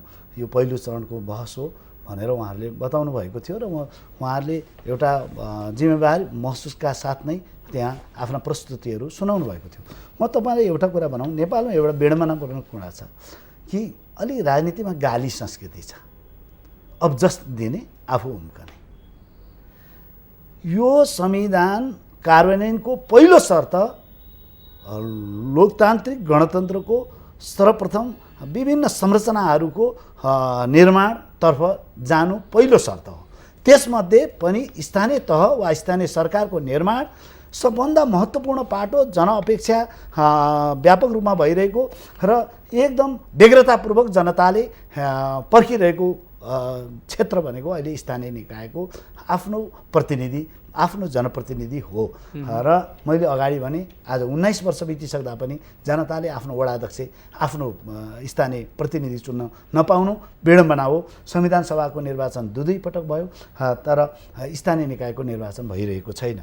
यसमा केन्द्रित भएर हामीले छलफल बहस चलाइरहँदा कि अब 2 जिब्रो हामीले देखाउनु भएन। एउटा के भने कि अहिलेकै अवस्थामा ठिक छ चुनाव गराइदिउँ भनेर भन्ने आँट दलहरूले राख्नु पर्यो, होइन अब पुनर्संरचना गरेर जाँदा हिजोको संरचनाले मात्रै अधिकारविहीन स्थानीय निकाय वा तहले मात्रै भएन, शक्तिशाली स्थानीय तह चाहियो, स्थानीय सरकार चाहियो भन्ने जनताको आवाज यो संविधान 2073 को नयाँ संविधान, लोकतान्त्रिक गणतन्त्रको संविधान 2073 ले अपेक्षा गरेका अधिकारहरूलाई सुनिश्चित गर्ने हो भने त्यही मनस्थितिका साथ दलहरू अगाडि बढ्नुपर्छ। हिजो आयोग नबनाउँदा पनि आयोग बनेन, सरकारले बनाएन भन्ने कुरा हुन्थ्यो।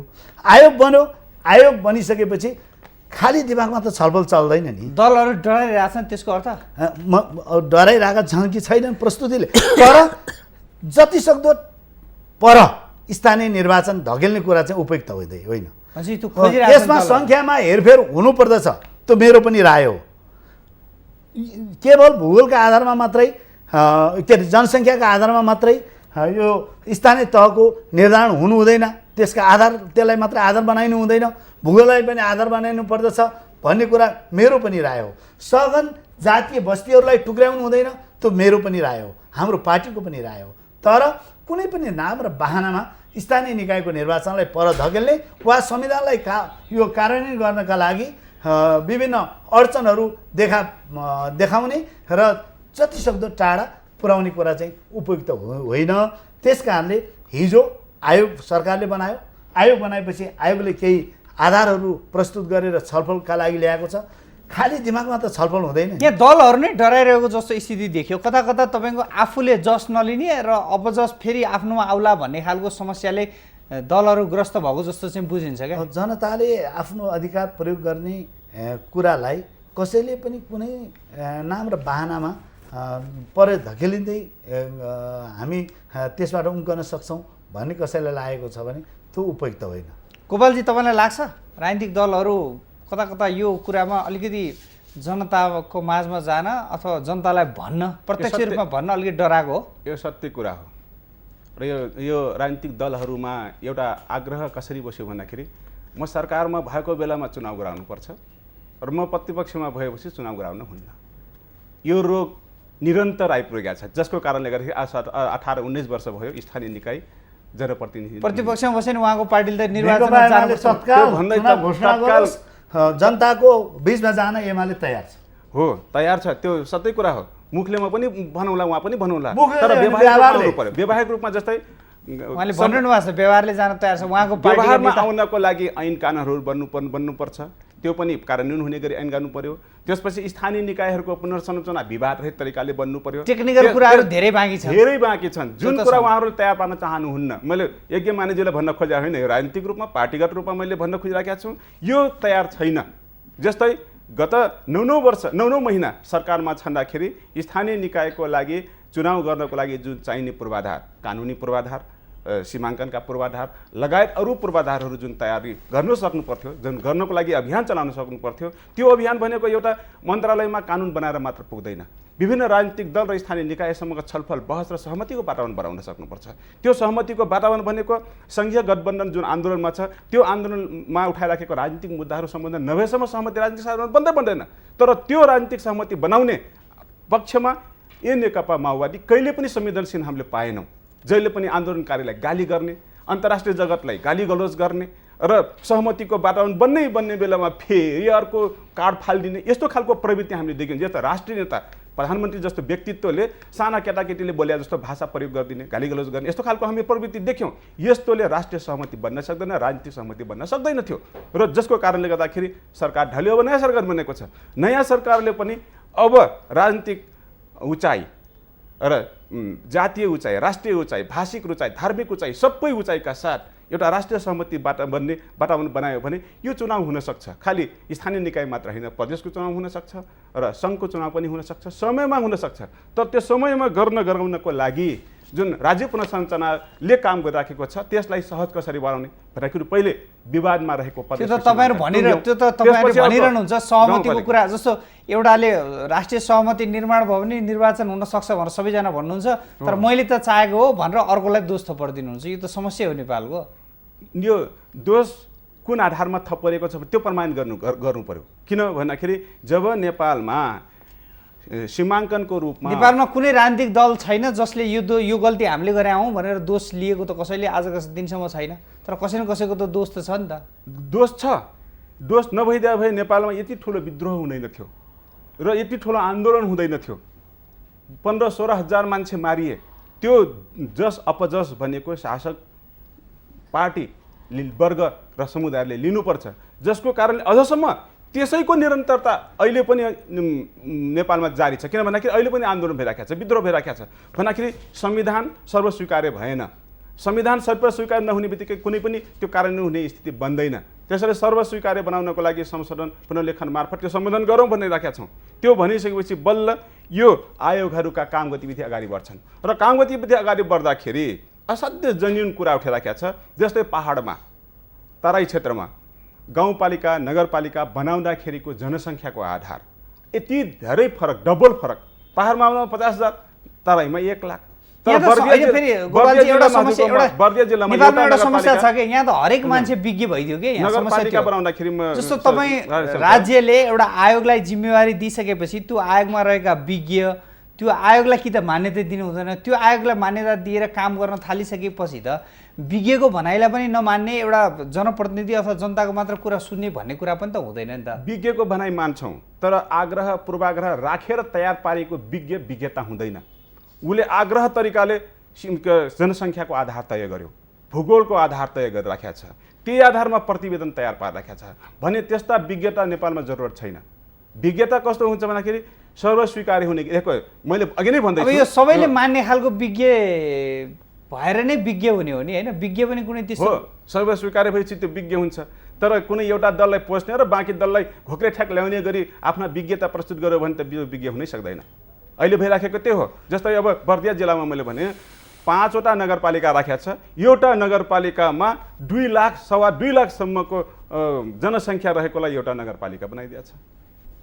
त्यस्तो त कुनै हालतमा स्वीकार्य हुनै सक्दैन। एउटा नगरपालिका बनाउँदाखेरि जुन छ त्यसलाई अझ थप 6 वटा गाविस जोडेर एउटा नगरपालिका बनाइदियो। यस्तो खालको अवैज्ञानिक सेवालाई झन् सर्वसुलभ बनाउने ठाउँमा झन् अप्ठ्यारो।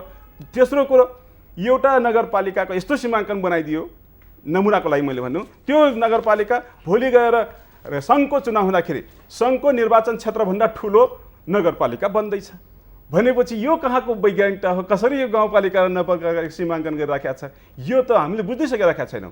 यो सबै सुनियोजित तरिकाको छ, यो पूर्वाग्रही छ भन्ने कुरा हाम्रो ठहर छ। त यसलाई अब फेरि छलफल गरेर सुरुबाट छलफल गर्दै यो विवादको टुङ्गो लगाउनुपर्छ। प्रकाशजी, यसरी अब तपाईँको विज्ञहरूको कुरालाई पनि नमानेर उहाँहरूको कुरालाई, अब उहाँहरूले गरेको कुरालाई पनि अब व्यवस्था गर्दै हिँड्यौँ भने त यो समस्याको समाधान त कहिले हुने त? हामी विज्ञहरूको कुरालाई नमानेको छैनौँ कि विज्ञहरूले गर्ने कुराहरू जुन विधि र प्रक्रिया हो अपनाउन पनि त्यो प्रक्रियाहरू अलिक कमजोर रह्यो भनेको, त्यो पाटो कमजोर रह्यो। जुन प्रविधि र विधि अपनाउनु पर्थ्यो, जसरी जान पर्थ्यो, जसको गाउँपालिका निर्माण गर्दैछौँ, जुन जनताका लागि हामीले सेवा सुविधा दिनका लागि त्यो ठाउँको एउटा स्थानीय निकाय बनाउँदैछौँ, त्यो बनाउने बेला पनि हामीले उनीहरूसँग सल्लाह नगरिकन यहाँ हामी तोकेर पठाइदियौँ। बाबु जिल्लामा 8, कास्कीमा 5, फलाना ठाउँमा 6 र यति बनाएर आऊ, यही भित्र हो भन्ने नाले के भयो नि, यो अहिले रियाक्सन भयो, यस्तो प्रतिक्रिया आयो। किनभने हामीले यही हो कि उहाँहरूले बनाइसकेको कुरालाई यहाँ काठमाडौँमा बसेर विज्ञहरू र निर्वाचित जनप्रतिनिधिहरू लगायत उनीहरूसँग बस्दा आफ्नो जिल्लाको कुरा पनि बुझेर उहाँहरूसँग छलफल गरेर 500, 700, 800, 1000 कतिसम्म बनाउन सकिन्छ, कसरी सहज बनाउन सकिन्छ भन्ने कुरा छलफलबाट ल्याएर जान पाएको छिटो र छरितो हुन्थ्यो। तर यहाँ बनाइयो, अघि हाम्रो यज्ञराज मान्यजीले भन्नुभयो कि सरकारले बनायो काम र पठाओ आयोग बनाएको, सरकारले बनायो, खुसीको बनायो, पठाओ कामको यो तरिका रह्यो, तर समयमा त काम हुन सकेन। यसले गर्दाखेरि हामीले भन्यौँ कि यो अल्लमल्लका कुराहरू भए। उहाँहरू काम बनाइसकेर पनि त्यो विज्ञता पाएका मान्छेहरूले, विशेषज्ञहरूले कमसेकम त्यो राय लिनुपर्ने कुरा पनि एउटा पाटो राख्न पर्थ्यो जनप्रतिनिधिहरूसँग। त्यहाँ जनप्रतिनिधिहरू छन्, राजनीतिक दलहरू छन्, उनका भातृ स्वैच्छिक संस्थाहरू छन्, गाउँमा जनताहरू छन्, नागरिक समाज छ, त्यहाँको पत्रकारहरू छन्, एनजिओ आइएनजिओहरू छन्। कमसेकम तिनीहरूसँग पनि यो कसरी जाँदा ठिक हुन्छ भनेर लिने एउटा पाटो तयार गर्न पर्थ्यो, विधि बनाउनु पर्थ्यो, प्रक्रियागत जान पर्थ्यो। त्यो भएन भन्ने कुरा हाम्रो। अरूभन्दा पनि यसले के देखाउँछ भने हामी उहाँहरूको सबै कुराहरू कमजोर, उहाँहरूले धेरै मेहनत गरेर ल्याउनु भएको छ, आफ्नो पाराले ल्याउनु होला। तर त्यो भने अहिलेको अवस्थामा हामीले जुन अहिलेको नयाँ संविधान बनायौँ, 72 सालको यो संविधान हाम्रो संविधान राम्रो संविधान र जनताको संविधान भनेका छौँ भने अब पनि संविधानबाट बनेका संरचनाहरूले ती जनताहरूलाई पहिलाभन्दा नि सुख सुविधाहरू घर दैलोमा उनीहरूलाई सुविधाहरू पुर्याउनुपर्छ भन्ने हाम्रो कुरा। तर पहिलाभन्दा झन् भास बनाएर उनीहरूलाई दुःख दिने गरी बनाएका अब संरचनाहरू कसैले पनि स्वीकार्दैन। त्यही कुराहरू आज हिजो नै सरकार र दलको बिचमा नि भयो सहमति, एउटा कुरा छलफल आयो बाहिर। कमसेकम यो विज्ञहरूसँग बसेर छलफल गरेर अझ युद्ध स्तरमा यो छलफल चलाएर जतिसक्दो छिटोभन्दा छिटो कमसेकम यसका सङ्ख्याहरूको निर्धारण गरेर फेरि आयोगलाई थप सुझाव र सल्लाह दिएर यसलाई व्यवस्थित गरेर छिटोभन्दा छिटो स्थानीय निकायको निर्वाचन गराउनुपर्छ, जानुपर्छ भन्ने पक्षमा अहिले सरकार पनि छ। र अब चैतभित्र गराउने भन्ने कुरा सरकारले अहिले तोकेको छ। अहिले नयाँ यो गठबन्धन अथवा एउटा समावेशी जुन किसिमको सरकार आएको छ, यो सरकारले पनि गरेको छ र यसलाई अब साउन महिनाभित्रमा आयोगलाई हामी यो सुझाव दिन्छौँ भन्ने कुरा हिजो नेतृत्वबाट पनि आएको छ। यज्ञराजी, जस्तो मैले यसमा तपाईँलाई एउटा कुरा जोड्न चाहेँ, जस्तो तपाईँहरू जनप्रतिनिधि भइसकेपछि र आयोगलाई तपाईँहरूले पनि स्वीकार गरेर जिम्मेवारी दिइसकेपछि आयोगले निर्धारण गरेको जुन एउटा मापदण्ड छ, जुन किसिमबाट आयोगले सीमाङ्कन गर्छ, त्यो सीमाङ्कनको विषयमा जनतालाई आश्वस्त पार्ने र जनतालाई कन्भिन्स गराउने काम त तपाईँहरूको हो नि, होइन? तपाईँहरूले कन्भिन्स गराउन अब नचाहने हो कि नसक्ने हो त? निश्चय नै एउटा कुरा, यो संविधानमा जुन अनुसूची 8 मा 22 वटा अधिकारहरू दिएर स्थानीय निकायलाई त्यो अधिकार प्रत्यायोजन गरेको अवस्था छ। त्यो 22 वटा अधिकार कार्यान्वयनका लागि शक्तिशाली स्थानीय निकायको आवश्यकता हो, यसमा कसैको पनि विवाद छैन। म यहाँले भने जस्तै एउटा कुरा के हो भने आयोग जुन बन्यो आयोगले केही गरेन म यो भन्ने पक्षमा छैन। आयोगले धेरै कामहरू गरेको छ र अहिले देश आयोगको प्रतिवेदन उप बहसमा उत्रिएको छ। यो त ल्यायो नि। जहाँसम्म सङ्ख्याको कुरा छ हामी सबैले भनिरहेका छौँ अब स्थानीय निकाय शक्तिशाली हुनुपर्दछ। 1 लाखको बजेट ल्याउनका लागि गाउँको कुला खन्नका लागि वा विद्युत हाइड्रो बाल्नका लागि काठमाडौँमा धाउन नपरोस्, सिंहदरबारमा धाउन नपरोस्, अर्थमन्त्रीलाई भेट्न नपरोस्, भोलि सङ्घीय सरकारको अर्थमन्त्रीलाई वा प्रधानमन्त्रीलाई गोडा मोल्न नपरोस्, चाकडी गर्न नपरोस् भन्नका लागि हामीले शक्तिशाली स्थानीय निकायको स्थानीय सरकारको कल्पना गरिरहेका छौँ भने त्यसका आधारमा स्वाभाविक रूपमा मैले हिजो छलफल चल्दाखेरि संविधान निर्माणको क्रममा भनेको थिएँ कि प्रदेशको सङ्ख्या धेरै बनाउनु पर्दछ भन्ने छलफल पनि चल्यो र मैले त्यति बेला के भनेको थिएँ भने घर घरमा सांसद टोल टोलमा मन्त्री हुने खालको हामीले सङ्घीय संरचना बनायौँ भने त्यो धान्न सक्छौँ। हामीले 20वटा 25वटा प्रदेश बनायौँ र त्यो प्रदेश सभा निर्माण गर्ने, त्यहाँ चाहिँ मुख्यमन्त्री हुने, त्यहाँ मन्त्रीहरू हुने, अनि घर घरमा सांसद टोल टोलमा मन्त्री हुने खालको सङ्घीय संरचना वा प्रादेशिक सिस्टम हामीले थेक्न सक्छौँ? थेक्न सक्दैनौँ। ठिक त्यसै गरी आज जे कुरा अगाडि सारिएको छ प्रस्तावका रूपमा निश्चय नै देखिने र भेटिने, देखिने र भेटिने मात्र होइन, त्यो बोलेका कुरा जनताले उठाएका आवाजहरू समस्याहरू समाधान गर्न सक्ने खालको स्थानीय सरकारको कुरा उठाइरहँदाखेरि स्वाभाविक रूपमा खर्चको दृष्टिकोणले पनि हामीले हेर्नुपर्दछ भन्ने कुरासँग म सहमत छु। तर सदरमुकाम अहिलेको जिल्लाको सदरमुकाम पुग्नका लागि 2 घन्टा लाग्ने, तर आफ्नो स्थानीय केन्द्रमा काम सेवा केन्द्रमा पुग्नका लागि 4 घन्टा लाग्ने भयो भने त्यो पनि काम लागेन। त्यस कारणले यो कुरालाई समेत मध्यनजर गर्दै जे बहस आज हामी चलाइरहेका छौँ यसले समुन्नत निष्कर्षमा पुर्याउनका लागि मद्दत गर्छ भन्ने मलाई लाग्दछ र यसका आधारमा विश्लेषण गर्ने हो भने अहिले केही सङ्ख्यामा हेरफेर हुन सक्दछ। जस्तो तपाईँको जिल्लामा नयाँ किसिमको सीमाङ्कन हुने भयो र नयाँ किसिमको संरचना बन्ने भयो भने र आयोगले त्यो खालको प्रतिवेदन तयार पार्यो भने तपाईँ त्यो विषयलाई तपाईँहरूको जनताको माझमा जनतालाई कन्भिन्स गराउन सक्नुहुन्छ कि सक्नुहुन्न? जनताहरू अहिले धेरै ठाउँमा चाहिँ के समस्या देखियो भने स्थानीय स्तरमा यति धेरै आक्रोशित भयो कि त्यहाँका जनप्रतिनिधिहरूले जनतालाई कन्भिन्स गराउन अब नचाहेको वा नखोजेको त्यो उहाँहरूको कुरा भयो, तर त्यो स्थिति देखियो क्या। मेरो जिल्लामा बहस र छलफलहरू चलिरहेका छन्। के गर्दा उपयुक्त हुन्छ सबैको एउटै भोलि आयोगले दिएको प्रतिवेदनलाई जनस्तरले विरोध गर्ने अवस्था आयो र उनीहरूले नमान्ने अवस्था आयो भने तपाईँहरूले त्यहाँका जनतालाई कन्भिन्स गराउनुहुन्छ कि हुँदैन? हाम्रो सहित संलग्नतामा, हाम्रो सहित सुझावका आधारमा बन्ने स्थानीय तहलाई त कार्यान्वयन गर्नका लागि हामी लाग्छौँ नि।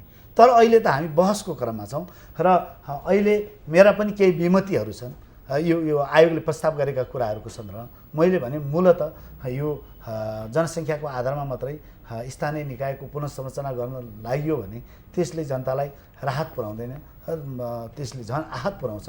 यसतर्फ आयोगले पुनर्विचार गर्नुपर्दछ भनेर भनिरहेका छौँ र यो छलफल बहस भइरहेको छ। यस कारणले हामी सबै म मात्र होइन, उहाँ हाम्रो चाहिँ थारूजी हामी सबै एक ठाउँमा पुगेर त सहमत हुनै पर्दछ, अन्यथा कि यो संविधान कार्यान्वयन हुँदैन भनेर भन्नु पर्यो।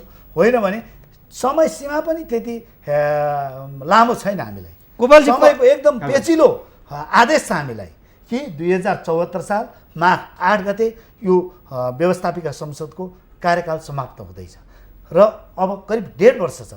यो 1.5 वर्षको अवधिमा हामीले 4-4वटा निर्वाचनहरू सम्पन्न गर्नु छ। स्थानीय तहको निर्वाचन, प्रदेश सभाको निर्वाचन, सङ्घीय प्रतिनिधि सभाको निर्वाचन, राष्ट्रपति उपराष्ट्रपतिको निर्वाचन। अब कि अहिलेदेखि नै भन्नु पऱ्यो हामी केही शक्तिहरूले भन्दैछन् यो चाहिँ संशोधन होइन अब पुनर्लेखनमा नै जानुपर्दछ भनेर भन्दैछन्। काङ्ग्रेसले त्यो भन्ने आँट गर्नु पऱ्यो, माओवादीले त्यो भन्ने आँट गर्नु पऱ्यो, कम्तीमा एमाले यो संविधान कार्यान्वयनको पक्षमा छ। यस कारणले समय सीमाभित्र रहेर अब द्रुततर गतिमा अगाडि बढ्नुपर्दछ। त्यस कारणले अघि नै मैले चर्चा गरेँ, हामीले भनिरहेका थियौँ कम्तीमा संविधान निर्माणको सन्दर्भमा समयमा एक ठाउँमा उभिएका शक्तिहरू एमाले, कङ्ग्रेस र माओवादी एक ठाउँमा उभिएर यो संविधान कार्यान्वयनमा जानुपर्दछ भनेर हामीले जोरदार रूपमा उठाइरहेका थियौँ। त्यो सम्भव भएन, राष्ट्रिय सहमति भएन। तर राष्ट्रिय मुद्दाहरूमा सहमति गरेर यो संविधान कार्यान्वयन गर्नका लागि द्रुततर गतिमा अगाडि बढ्नुको विकल्प हामीसँग छैन। गोपालजी, तपाईँलाई यो जुन सीमाङ्कनको जटिलता कति धेरै छ र यसले कसरी पुग्छ भन्ने लाग्छ तपाईँलाई? मैले अघि नै भने यो सीमाङ्कनको जटिलता निकै ठुलो जटिलता हो। किन भन्दाखेरि एकै ठाउँमा बसिराखेको समुदायलाई खण्डित पार्नु, टुक्रा पार्नु, एउटाबाट अर्को ठाउँमा पारिदिनु भनेको त्यो धेरै तपाईँले यसलाई अलिक प्रायोजित भन्न खोजिरहनु भयो होइन? अहिले जस्तै गाउँपालिका र नगरपालिकाको सिमाना, यसले प्रस्तावित सिमाना हेर्दाखेरि हामीले पहिले हाम्रो आधार के थियो भन्दाखेरि स्क्वायरमा बन्ला, गोलाकारमा बन्ला, अलि सहज तरिकाले समेट्ने गरी भौगोलिक तरिकाले बन्ला भन्ने हाम्रो आशा। तर बन्यो कस्तो? अहिले गाउँपालिका र नगरपालिकाको आफ्नो वडा र क्षेत्र मिलाउँदाखेरि कोही तीर आकार बनेका छन्, कोही बेढङ्गका आकार भएका कुरूप आकारका बनेका छन्, कोही षट्कोण बनेका छन्, कोही खटकोण बनेका छन्। हेर्नुहोस् त्यो अहिले गाउँपालिका नगरपालिकाको सीमाङ्कन गर्दाखेरि यसरी भनेपछि त्यो एकदम अवैज्ञानिक तरिकाले आग्रह पूर्वाग्रह राखेर जुन सीमाङ्कन गरिएको छ, यस कारणले गर्दाखेरि यसलाई फेरि सहजताका साथ आग्रह पूर्वाग्रह भन्नाले के भन्न खोज्नु? मैले अघि नै भने जातीय सघनता, भाषिक सघनता, प्रशासनिक सुगमतालाई ध्यानमा राखेर गाउँपालिका नगरपालिका र जनताको सेवालाई ध्यानमा राखेर सीमाङ्कन गरिदिए भए विवाद आउने थिएन। तर सीमाङ्कन कसरी गरियो भन्दाखेरि आफ्नो पार्टीको सङ्गठन जहाँ अलि बलियो छ त्यसलाई कायम राख्दै अर्काको सीमाङ्कन जो कमजोर पार्टी छ त्यसलाई टुक्रा पार्ने गरी एउटा त्यसलाई त्यसरी डिफाइन गर्न कसरी? त्यो त जनप्रतिनिधि जनताको माझमा गर्ने कुरा। भोलि तपाईँले जनताको माझमा जनताको माझमा आउँदाखेरि पार्टीको सङ्गठन काम गर्छ र एउटा निश्चित शासक जातिको तपाईँहरूलाई पनि एउटा डरले चाहिँ काम गरिरहेछ। त्यसो भए नै दुईटै कुरा हो। अब एउटा डर यो सही कुरो हो। दोस्रो कुरो के भन्दाखेरि मैले अघि नै भने हामी पनि कतै हाम्रो राजनीति पनि उत्पीडनमा पारिएका सकियो कि भन्ने चिन्ता पनि छ। मेन आधार के हो भन्दाखेरि राज्य पुनर्संरचना यसको आधार भनेको जातीय सघनता, भाषिक सघनता, सांस्कृतिक सघनतालाई खण्डित गर्न हुँदैन भनेर एक नम्बरमा राखिएको छ। तर त्यसलाई ठ्याक्कै पल्टाएर त्यसलाई टुक्रा टुक्रा पार्ने गरी अहिले गाउँपालिका र नगरपालिकाको यहाँ त समस्या कसो छ? मूल आधार यो बनाउनु चित्त बुझाउनु पनि गाह्रो छ नि त। तपाईँको एउटा समुदाय र एउटा जातिलाई मात्र चित्त बुझाएर पनि त भएन नि त। तपाईँले एउटा जातिलाई मात्र भन्न खोजेको छैन। नेपाली भाषा, खस भाषा सबैले स्वीकारेका छौँ। यसलाई संरक्षण हुनुपर्छ, प्रवर्धन हुनुपर्छ, यो दुई मत रहेन।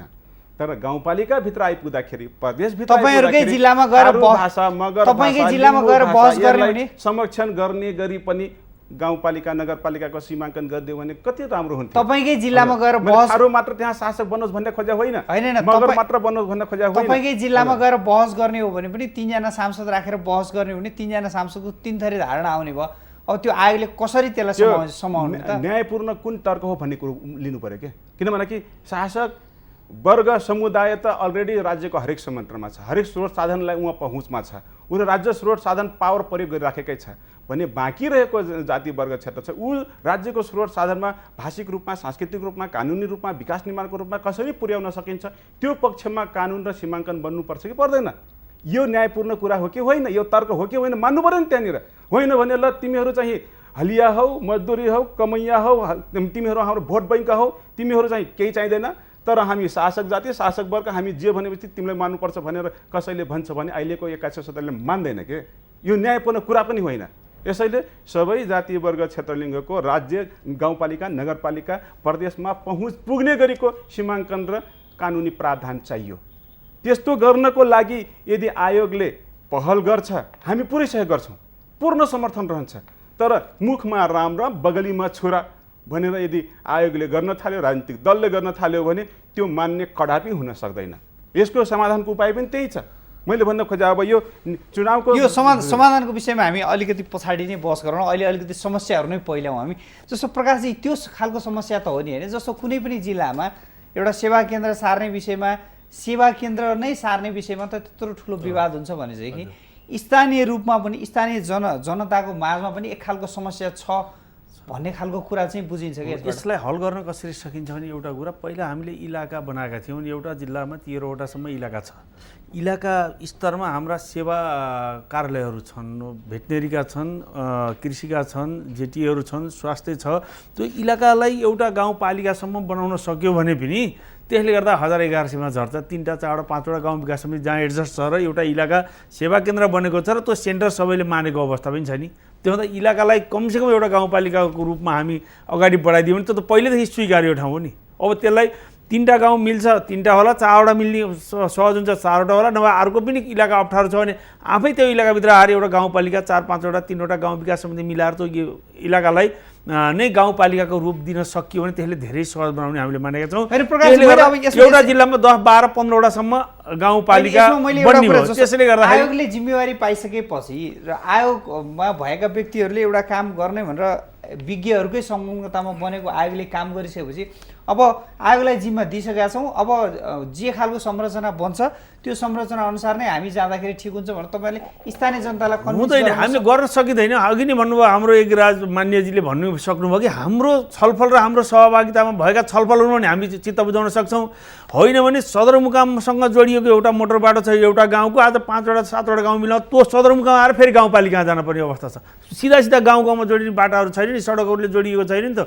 त्यहाँ सुविधाहरू पुर्याइसकिएको छैन। वल्लो गाउँबाट पल्लो गाउँमा जाने तराई जस्तो सम्मभाग छैन नि त पहाडी इलाकाहरूमा, जहाँ फेरि सदरमुकाम आएर गाउँपालिकाको अर्को गाउँमा जानुपर्ने अवस्था पर्छ भने 2 घन्टा सदरमुकाममा गाडी आउँदा लाउँछ भने फेरि 2 घन्टा अर्को गाउँपालिकामा जानुपर्ने अवस्था त्यो सिर्जना भएर त्यस्ता गाउँपालिका मिल्दैन। त्यसैले भूगोलको अध्ययन नगरिकन गुगलबाट मात्रै सर्वे भएका आधारमा गाउँपालिका र सीमाङ्कनहरूको निर्धारण गर्नु र गाउँपालिकाका यी स्थानीय निकायका सङ्ख्या तोक्नु यो विधि सम्मत पनि छैन, प्रक्रियागत पनि छैन र भूगोललाई त्यहाँका जनताहरूलाई यसमा सहमति ल्याएर गरिएन भने यी गरेका कुराहरू राम्रा हुँदैन, लागू पनि हुँदैन। हामी गर्न सक्दैनौँ। हामी कन्भिन्स गर्न सक्छौँ। हाम्रो सल्लाह अनुसार हामी त राय बुझेका छौँ नि। आयोगलाई मान्नुहुन्छ कि मान्दछौँ आयोगलाई, तर आयोगलाई मान्ने कुरा हो, विधि र प्रक्रिया मान्न पर्यो नि। हामीले आयोगले विधि सम्मत काम गरेर प्रक्रिया पुर्याएर गरेका कुरा पो मान्ने हो। त्यो आयोग भन्दा हामी मानिहाल्ने हो र उनले विधि पुर्याएर प्रक्रियागत गरेका काम कुराहरूलाई हामी मान्दछौँ र जुन कामले जनताको चित्त बुझ्नु पर्यो नि विधि सम्मत रूपमा बनेको हो नि त आयोग। त आयोग विधि सम्मत अब उसले गर्ने विधि सम्मतका कार्य प्रारम्भ गरेका प्रक्रियाहरू जुन छन् ती कमसेकम जनता चाहना अनुसार र जनताको मनोभावना अनुसारका बने भने नै हो। संविधानले जुन अहिले निर्दिष्ट गरेको छ जनताका अधिकारलाई मौलिक हकको रूपमा पनि स्थापित गरेको छ, धेरै कुराहरूलाई हामी देख्छौँ। तिनलाई समेट्ने गरी आयोगले प्रक्रिया विधिहरू अपनाउनु पर्यो नि। फेरि आयोगलाई पनि एउटा समस्या छ कि अब तपाईँले जनताका चाहना भन्नुहुन्छ, अब एमालेका जनता भन्ने कि काङ्ग्रेसका जनता भन्ने कि माओवादीका जनता भन्ने कि अघि नै हजुरले भन्नुभयो आदिवासी जनजातिका जनता भन्ने कसको चित्त बुझाउने? कोइरालाको नेतृत्वमा बनेको सरकारले कतिवटा नगरपालिका बनायो। अहिले कहीँ विवाद भयो नगरपालिकामा, 51वटा नगरपालिका थिए भने अहिले 200-250 नगरपालिका बने। किनभने कुन गाउँ विकास समिति मिल्न सक्छौ, तपाईँहरू नगरपालिकामा सामेल हो भनेपछि कुनै विवाद आएन नि। ती नगरपालिकाहरूमा पनि विवाद छ होइन? ती नगरपालिकाहरूमा देखेका विवादका विषयमा पनि हामी कुराकानी गरौँला। दर्शकहरू, हामी यो विषयमा कुराकानी गरेका छौँ स्थानीय तहको सीमाङ्कनका जटिलताका विषयमा, र हामी यो विषयको एउटा निष्कर्षमा पुग्ने प्रयास पनि गरेका छौँ। अहिले एउटा छोटो ब्रेक लिँदैछौँ र ब्रेक पछाडि फेरि आजको सन्दर्भलाई जोड्दैछौँ।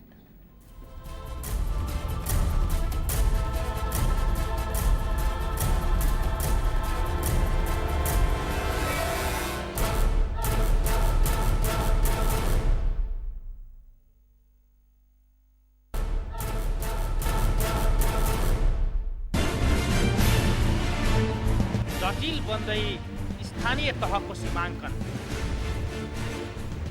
कसरी मिल्ला जनताको सुविधा र दलको स्वार्थ? सङ्ख्या निर्धारण गरेर सीमाङ्कन वा सीमाङ्कन गरेर सङ्ख्या निर्धारण कसरी गर्दा राम्रो? आजको सन्दर्भ।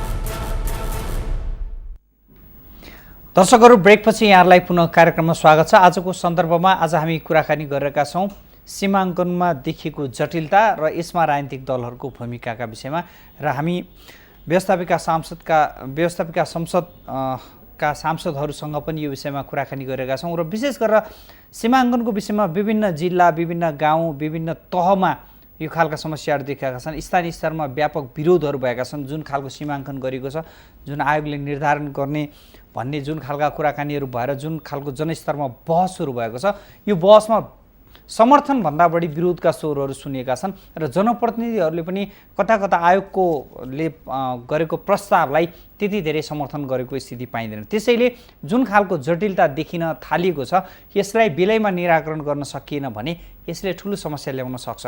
त्यसैले यसतर्फ सचेत बनाऊ भन्ने अभियान स्वरूप हामीले यो कार्यक्रम सुरु गरेका हौँ र यसै अन्तर्गत हामी कुराकानी पनि गरेका छौँ र कुराकानीको लागि 3 जना अतिथिहरूसँग हामी कुराकानी गरेका छौँ। फेरि एकचोटि म 3 जना अतिथिहरूको नाम लिन चाहन्छु। उहाँहरू नेकपा एमालेका सांसद इगराज सुनवार, त्यस्तै नेपाली काङ्ग्रेसका सांसद प्रकाश पौडेल र थरुवट तराई पार्टी नेपालका गोपाल दैत हुनुहुन्छ। इगराजी, अब हामी अघि कुराकानीकै क्रममा थियौँ, मैले त्यहीबाट तपाईँलाई जोड्न चाहेँ। जनप्रतिनिधिहरूले जिम्मा लगाएको, तपाईँहरूले पनि जिम्मा लगाएको आयोगले काम गर्दैछ र आयोगले जुन खालको प्रस्ताव गरेको छ त्यो प्रस्तावमा लाई समर्थन गराउने अथवा त्यसलाई जनताहरूले समर्थन गर्ने खालको माहौल बनाउने जिम्मा तपाईँहरूको हो नि, होइन? निश्चय नै।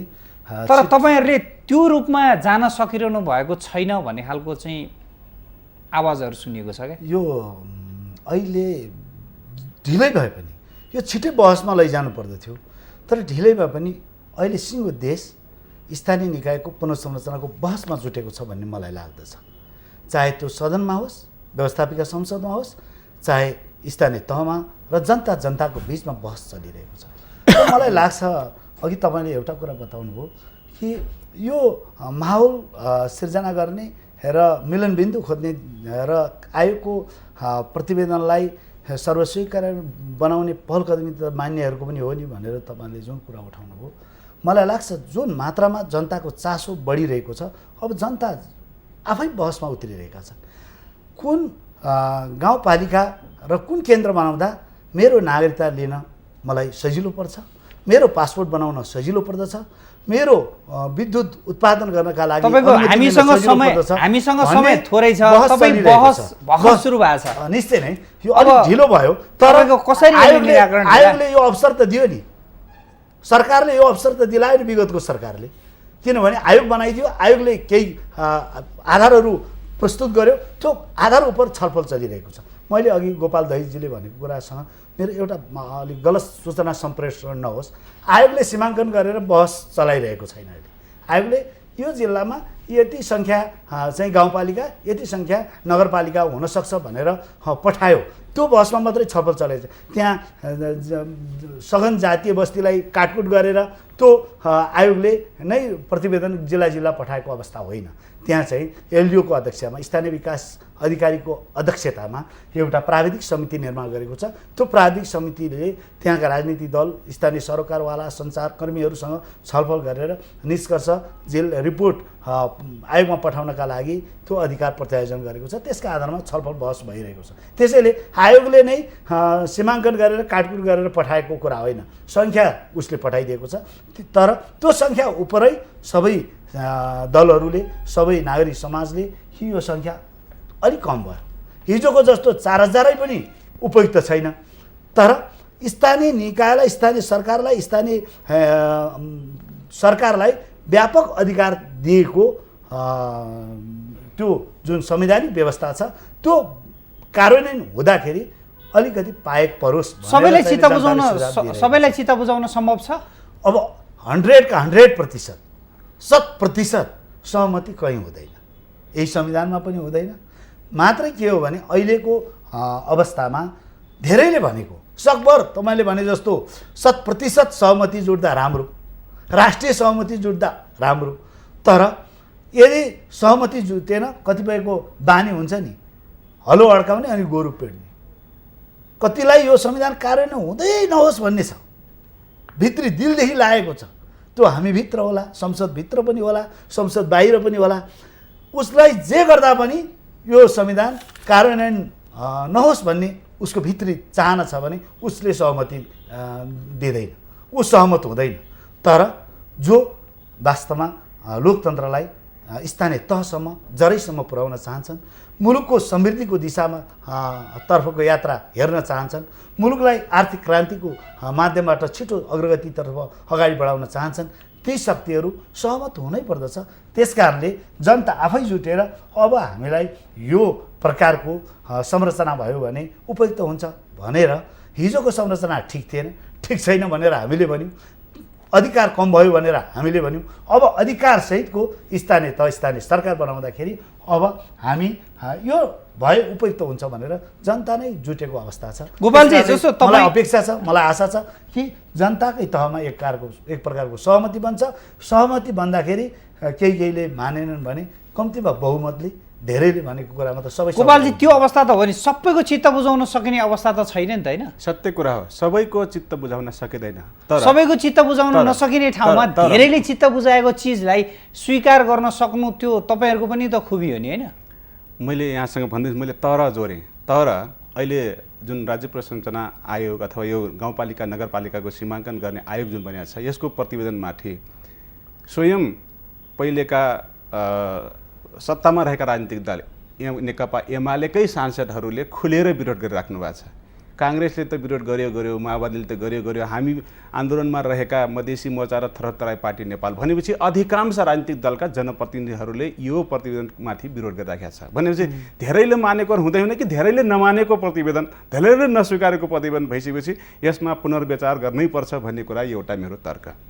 दोस्रो कुरो, यो मान्यजीले जसरी आफ्नो विगतको सरकारले बनाएको आयोगको पक्षपोषण भएर जुन गरिराख्नु भएको छ, हामी कसरी बुझ्छौँ, विश्लेषण कसरी गर्छौँ भन्दाखेरि उहाँको आयोग चाहिन्छ, तर उहाँले असाध्यै पक्षपोषण गर्दाखेरि मलाई हामीले विश्लेषण कसरी गरेको थियो, बाहिर भित्री रूपमा हेर्दाखेरि उहाँलाई पनि चित्त बुझा छैन, किनकि आफ्नै जिल्लाको गाउँपालिका नगरपालिकाको सीमाङ्कन जनतालाई सेवा दिनुभन्दा पनि जनतालाई दुःख दिने गरी बनाइएको छ भनेर उहाँको तर्क अगाडि सारिराख्नु भएको छ।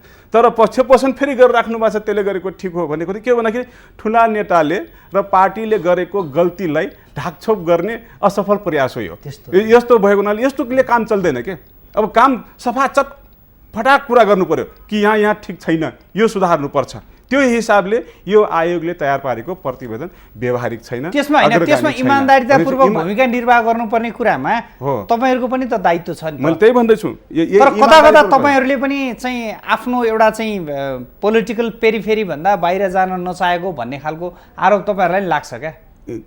आरोप धेरै खालको लाग्न सक्छन्, तर सत्य के हो, जनाधार के हो, पूर्वाधार के हो, नेपालमा त सत्य पहिल्याउनै गाह्रो भयो। सबै राजनीतिक दलले आफ्नो कुरा सत्य भनिदिन्छ नि, यहाँ कसो कुरा सत्य मानिदिने भन्ने भयो क्या? यहाँ त मैले समस्या त्यही हो। जनताहरूलाई यति धेरै आउनुपर्छ, नेपालका राजनीतिक दलहरूले जनताहरूलाई यति धेरै दिग्भ्रमित बनाइदिएका छन् कि कसको कुरा सत्य हो भन्ने नै पत्ता लगाउन नसक्ने भइसक्यो नेपाली जनता। प्रतिवेदनहरू सीमाङ्कनहरू अग्रगामी भएर आउनुपर्छ, प्रोग्रेसिभ भन्छ। यो अहिलेको सीमाङ्कन त प्रोग्रेसिभै हो नि। तपाईँको नयाँ हामी परम्परागत शैलीमा हिँडिरहेको देशमा हाम्रो मान्यज्यूले, प्रकाश मान्यज्यूले यही प्रस्तुत गर्नुभयो, त्यो पहाडका गाउँपालिकाहरूलाई यसरी खण्डित गरियो जुन आफ्नै गाविसको सेवा केन्द्र पुग्नको लागि अथवा नगरपालिकाको सेवा केन्द्र पुग्नको लागि जिल्ला सदरमुकाम पुगेर फेरि गाउँपालिकामा पुग्नुपर्ने, त्यसको लागि त अवैज्ञानिक सीमाङ्कन गरिएको छ। त्यसको लागि त नयाँ बाटोघाटो बनाउने, पुल बनाउने, त्यसको भौतिक संरचना बनाउने, त्यसतर्फ तपाईँहरूले प्रयास गर्नु पर्यो नि त। तपाईँहरू त्यो सेकेन्ड पार्ट हो। अहिलेसम्म लाखेरि जनतालाई सहज तरिकाले सेवा कसरी पुर्याउन सकिन्छ भन्ने पक्षमा पनि सोचेर सीमाङ्कन गर्नु पर्छ। हाम्रो देशमा अहिले जुन खालको संरचना छ त्यसैमा हामी रमाउने भन्ने त होइन नि त। अब संरचनाहरुमा सुधार पनि हुँदै जाने, भइराखेको संरचनाको अधिकतम प्रयोग र नयाँ संरचनाको निर्माण गर्दै जाने हो। तर केही पनि छैन, जिरोबाट सुरु गरिदिने हो भन्ने जनता लामो समयसम्म दुःख पाउने स्थिति बन्छ। त्यो कुराले त भ्याकुम सिर्जना गरेर त प्रशासन चल्दैन, विकास चल्दैन। भनेपछि उहाँको कुरालाई जोडेर तपाईलाई यो कुरा सोध्न चाहे, जस्तो तपाईले अघि भन्नुभयो नि, अब जस्तो एउटा गाउँबाट अर्को गाउँमा जानको लागि सदरमुकाममा आएर फेरि अर्को गाउँबाट भएर जानुपर्ने अबको स्थिति भनेको त त्यसरी सीमाङ्कन भइसकेपछि नयाँ संरचनामा त विकास निर्माणका काम पनि हुनुपर्छ, हुन्छन् हैन। नयाँ ढङ्गबाट जानुपर्छ, तपाईँहरू जनप्रतिनिधि भएपछि यो ठाउँमा यसरी बनाउनु पर्यो, बाटोघाटो लानु पर्यो, त्यहाँ विभिन्न किसिमका सेवा सुविधाहरू पुर्याउनु पर्यो भनेर त्यसरी पनि त जान सकिन्छ नि त। होइन, यही कुराहरू हामीले भन्यौँ। पूर्वाधारका विकासहरू निर्माण भइसकेका छैनन्। अब समूह भूभागभन्दा पहाडी भूभागबाट अहिले परेको अप्ठ्याराहरू के छ भने हामीले इलाका स्तरमा जुन कुरा संरचना बन्यो विगतै त्यो इलाकालाई जोड्नका लागि हरेक गाउँबाट त्यो इलाकामा कमसेकम त्यहाँ साना संरचनाहरू निर्माण गरेका छौँ र त्योसँग सम्बन्धित हुने बाटाघाटा निर्माण गरेका छौँ र त्यसलाई मुख्य आधार बनाइदियो भने सहज हुनसक्छ भन्ने कुरा हाम्रो हो। अब एउटा इलाकाको अर्कातिर फालिदियो, अर्काको अर्कातिर फालिदिएर हिँड तोकिया सङ्ख्याले हुँदैन भन्ने कुरा हाम्रो। जहाँ हामीले भौतिक पूर्वाधारहरू निर्माण गर्नु छ त्यहाँ 70 जना जसम्म कर्मचारी राख्ने भन्ने, 70 जना कर्मचारी राखेर 10वटा गाउँ विकास समिति नमिलेकालाई मिलाउनुभन्दा 35-35वटा कर्मचारी गरेर 10वटा गाउँको ठाउँमा 5वटा गाउँ विकास समितिलाई एउटा गाउँपालिका र अर्कोलाई अर्को बनाइदिएर सङ्ख्या बढाइदिएर के फरक पर्छ? 35 जना कर्मचारी भनेको थोरै होइन नि एउटा गाउँपालिकामा। त्यसमा 70 जनासम्म कर्मचारी रहने गरी बनाएको छ संरचना, तर फेरि गाउँपालिका भूगोल र कति आधारहरू भनेका अत्यन्त नमिल्दा रहे। त्यसैले हामीले इलाकाको पहिला संरचना पनि केही बनेको छ, इलाका स्तरमा बनेका पूर्वाधारहरू छन्, त्यहाँका इलाका स्तरका कार्यालयहरू बनेका छन्, त्यहाँ जाने बाटोघाटो छन्, त्यहाँ बस्ती बसाउने किसिमका गतिविधि भएको छन्, त्यसलाई सेन्टर मान्न नि सकिन्छ। अब त्यसलाई भत्काएर फेरि अर्को पुनर्संरचनामा जाँदा फेरि के भने त्यसले गर्दा हामी अरू पुनर्संरचना गर्ने 10औं वर्ष लाग्न सक्छ। त्यहाँ गाउँपालिकाका भवनहरूदेखि लिएर सिटी हलहरूदेखि लिएर स्वास्थ्य चौकी त्यो त बनाउनु पर्यो नि त। बनाउनका लागि कति समय लाग्ला भन्नुहोस् त? अहिले पनि हामीले एउटा 30 वर्षमा एउटा पुल बन्दैन, 15 वर्षमा एउटा पुल बन्दैन, बाटो भनेर ठेक्का पट्टा लिएर निर्माण व्यवसाय भागेर बाहिर हिँडेछ। अब ती गाउँका पुनर्संरचना तयार गरेर गाउँलेलाई सुविधा दिने भनेको कुरा धेरै टाढाको कुरा हुन्छ। त्यसो अहिले परम्परागत अलिकति हामी चाहिँ परम्परागत ठुलो भूगोल र ठुलो जनसङ्ख्या राखेर होइन, त्यसलाई कमसेकम कम गर्दै कमसेकम पनि सुविधा पुग्ने गरी 3टा 4वटा 5वटा गाउँ विकास समितिलाई मिलाएर एउटा गाउँपालिका बनाउन सक्यौँ र त्यो सुविधा दिन सक्यौँ भने यो अहिलेको संविधानले यो गणतन्त्र आइसकेपछि सुविधा पाएको भान हुन्छ। 25-30वटा गाउँ विकास समिति 15वटा 16वटा गाउँ 13वटा गाउँ मिलाएर गरेकाले पक्कै पनि दिन सक्दैन। यो कुराहरू धेरै उसमा यो प्रक्रियामा पनि मिल्दैन, विधिले पनि मिल्दैन, हामीले सुविधा दिने कुराहरूलाई मिल्दैन, गाह्रो छ। त्यसो हुँदा यी जनतालाई सुविधा दिनका लागि हामीले भन्यौँ अघि नै हामीलाई समेत छलफलमा राखेर एउटा जिल्ला 12 गते पत्र गयो जिल्ला विकासमा, 20 गतेपछि भित्र यो जिल्लाको सबै संरचना तयार गरेर यी कतिवटा गाउँपालिका निर्णय गरेर पठाउनुहोस् भनेर यसलाई खबर पठाएर आयोगले अनि त्यो काम गरेर हुन्छ। 12 दिनका 10 दिनका एउटा जिल्लाका गाउँपालिकाहरूको सङ्ख्या निर्धारण गरेर सीमा तोकेर केन्द्र तोकेर त्यसको नामकरण गरेर पठाउन सक्छ। कमसेकम त्यसलाई महिना 2 महिना छोडिदिएर जनप्रतिनिधिहरूको रूपमा भएका सांसदहरूलाई पनि सहभागी गराएर कमसेकम छलफल गराउने पात्र खोइ त किन बोलाएन सांसदहरूलाई? जिल्ला विकासले किन बोलाएन? हजुरहरूलाई बोलाएन जिल्ला विकासले, बोलाउनु पर्छ नि उसले। किन त्यहाँको प्रतिनिधिहरूलाई बोलाएर जनताको घर दैलो गएको त निर्वाचित सांसद त दैलोमै पुगेको छ, भोटै मागेको छ, उसको पुल देखेको छ, भत्केको बाटो देखेको छ, खानेपानी देखेको छ, उसलाई समस्या देखेको छ, कसरी सुविधा पुर्याउँछ भने थाहा छ नि त। खोइ त उनीहरूसँग एकराजी अब हामी कार्यक्रमको अन्तिम चरणमा पनि छौँ। अब खालि कन्क्लुजनमा मात्रै छौँ हामी, निष्कर्षमा अब कसरी गर्दाखेरि यो जटिलता समाधान हुन्छ र सहज हुन्छ, जुन खालको जनस्तरमा जुन खालका व्यापक आक्रोशहरू छन् त्यो आक्रोश शान्त हुन्छ, त्यसको एउटा कन्क्लुजन भनिदिनुहोस्। स्थानीय निकायको मात्र होइन राज्यको पुनर्संरचनाको बहसमा उत्रेको हामी लगभग 9 वर्ष हो। 2064 सालदेखि हामी बहसमा उत्रिरहेका छौँ। त्यस कारणले दलहरू खाली दिमागवाला छन् म यसो भन्दिनँ। जनताले पनि एउटा धारणा विकसित गरिरहेको अवस्था छ। त्यस कारणले मलाई लाग्छ कि यो बहसमा हामी सहमतिमा छिटो पुग्नुको विकल्प छैन र समयको सीमा अत्यन्तै छोटो छ र समयको चाप एकदम दबावमूलक छ। यस कुरालाई मध्यनजर गर्दै हामी निष्कर्षमा पुग्नुपर्छ। यसो गरिरहँदा स्वाभाविक रूपमा मैले अगाडि पनि भने कि यो आयोगले महत्त्वपूर्ण बहस चलाइरहेको छ र तर आयोगको कमजोरीको पाटो एउटा के हो भने यसले अलिक जुन मात्रामा दलहरूको बिचमा र जनप्रतिनिधिहरूको बिचमा अलिकति प्रारम्भिक बहस छलफल चलाएर तल जिल्ला स्थानीय तहमा लैजानु पर्थ्यो। त्यो कुरामा सोझै स्थानीय तहमा पुग्यो, माथि जनप्रतिनिधि र केन्द्र स्तरका राजनीतिक दलहरूको बिचमा अलिक छलफल प्रारम्भमा कम भएको हो कि भन्ने मलाई पनि लागिरहेको छ।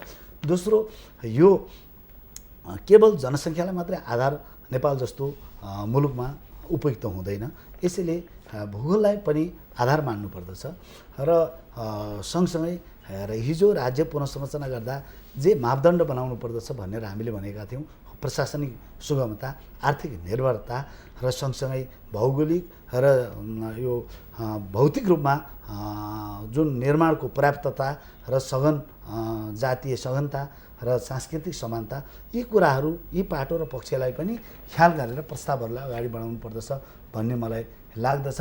र सङ्ख्याको सन्दर्भमा नेपाल मैले अघि भने जब भूगोललाई पनि आधार मानिन्छ केही न केही सङ्ख्या खबर हुन सक्दछ।